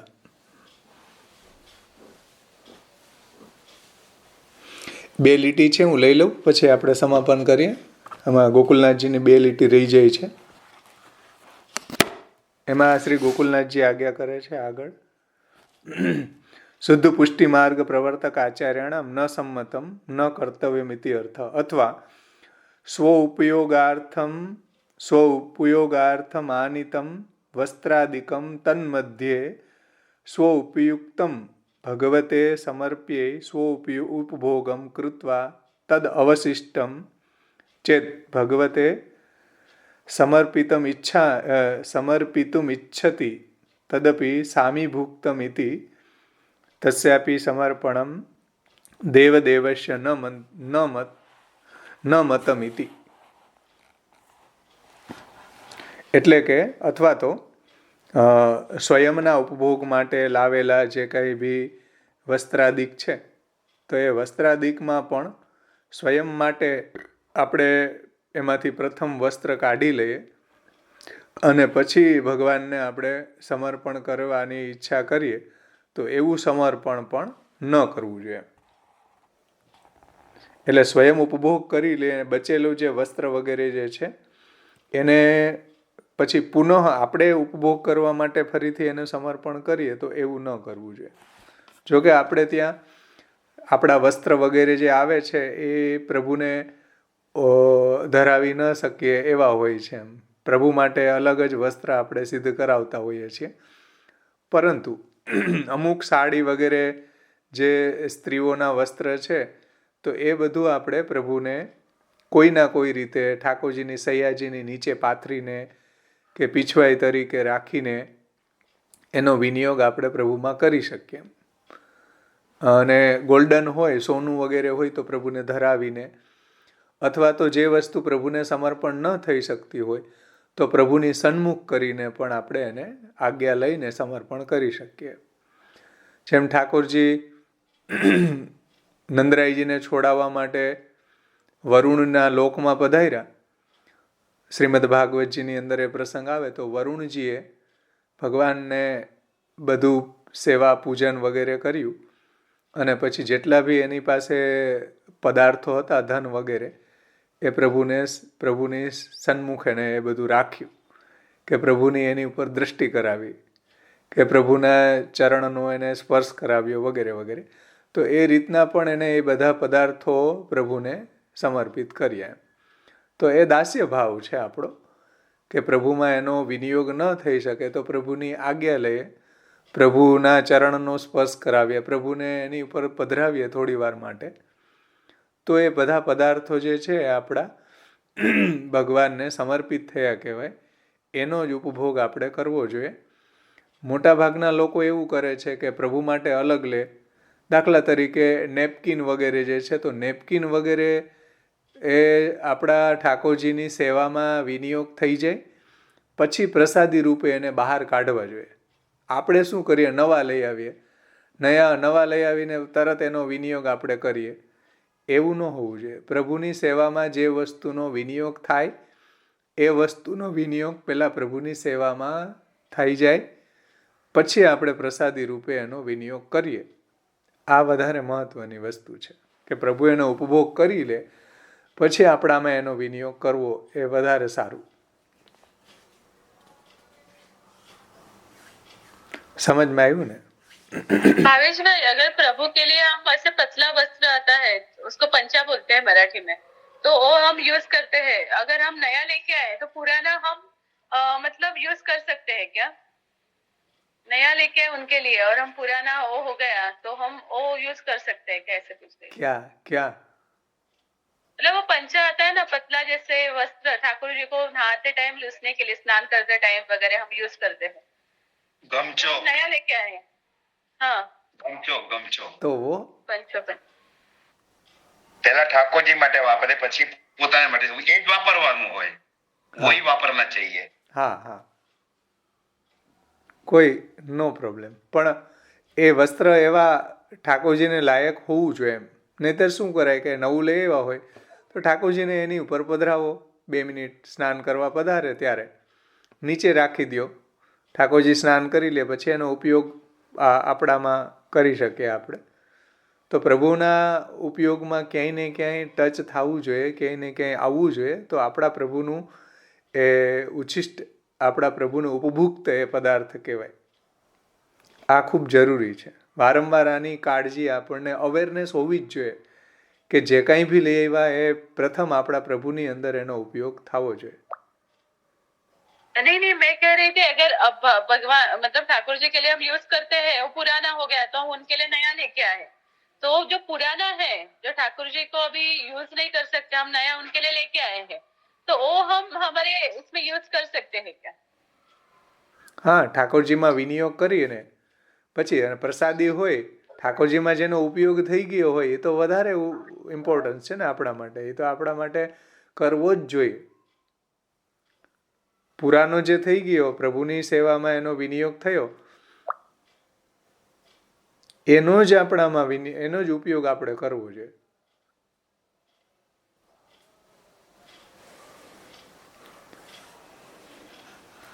તો અહીંયા રાખીએ આપણે. કોઈના પ્રશ્ન ન હોય તો. આપણી ગોકુલનાથજીની ટીકા સંપન્ન થઈ શ્રી મહાપ્રભુજીની કૃપાથી. નિવેદિભિ સમર્પ્યૈવમ સર્વમ કુર્યાદિતિ સ્થિતિ ન મતમ દેવ દેવસ્ય સામીભુક્ત સમર્પણમ. આશ્રયનું પદ બોલી સમાપન કરીએ. બીજું આપણે આવતા વખતે લઈશું આગળનો શ્લોક.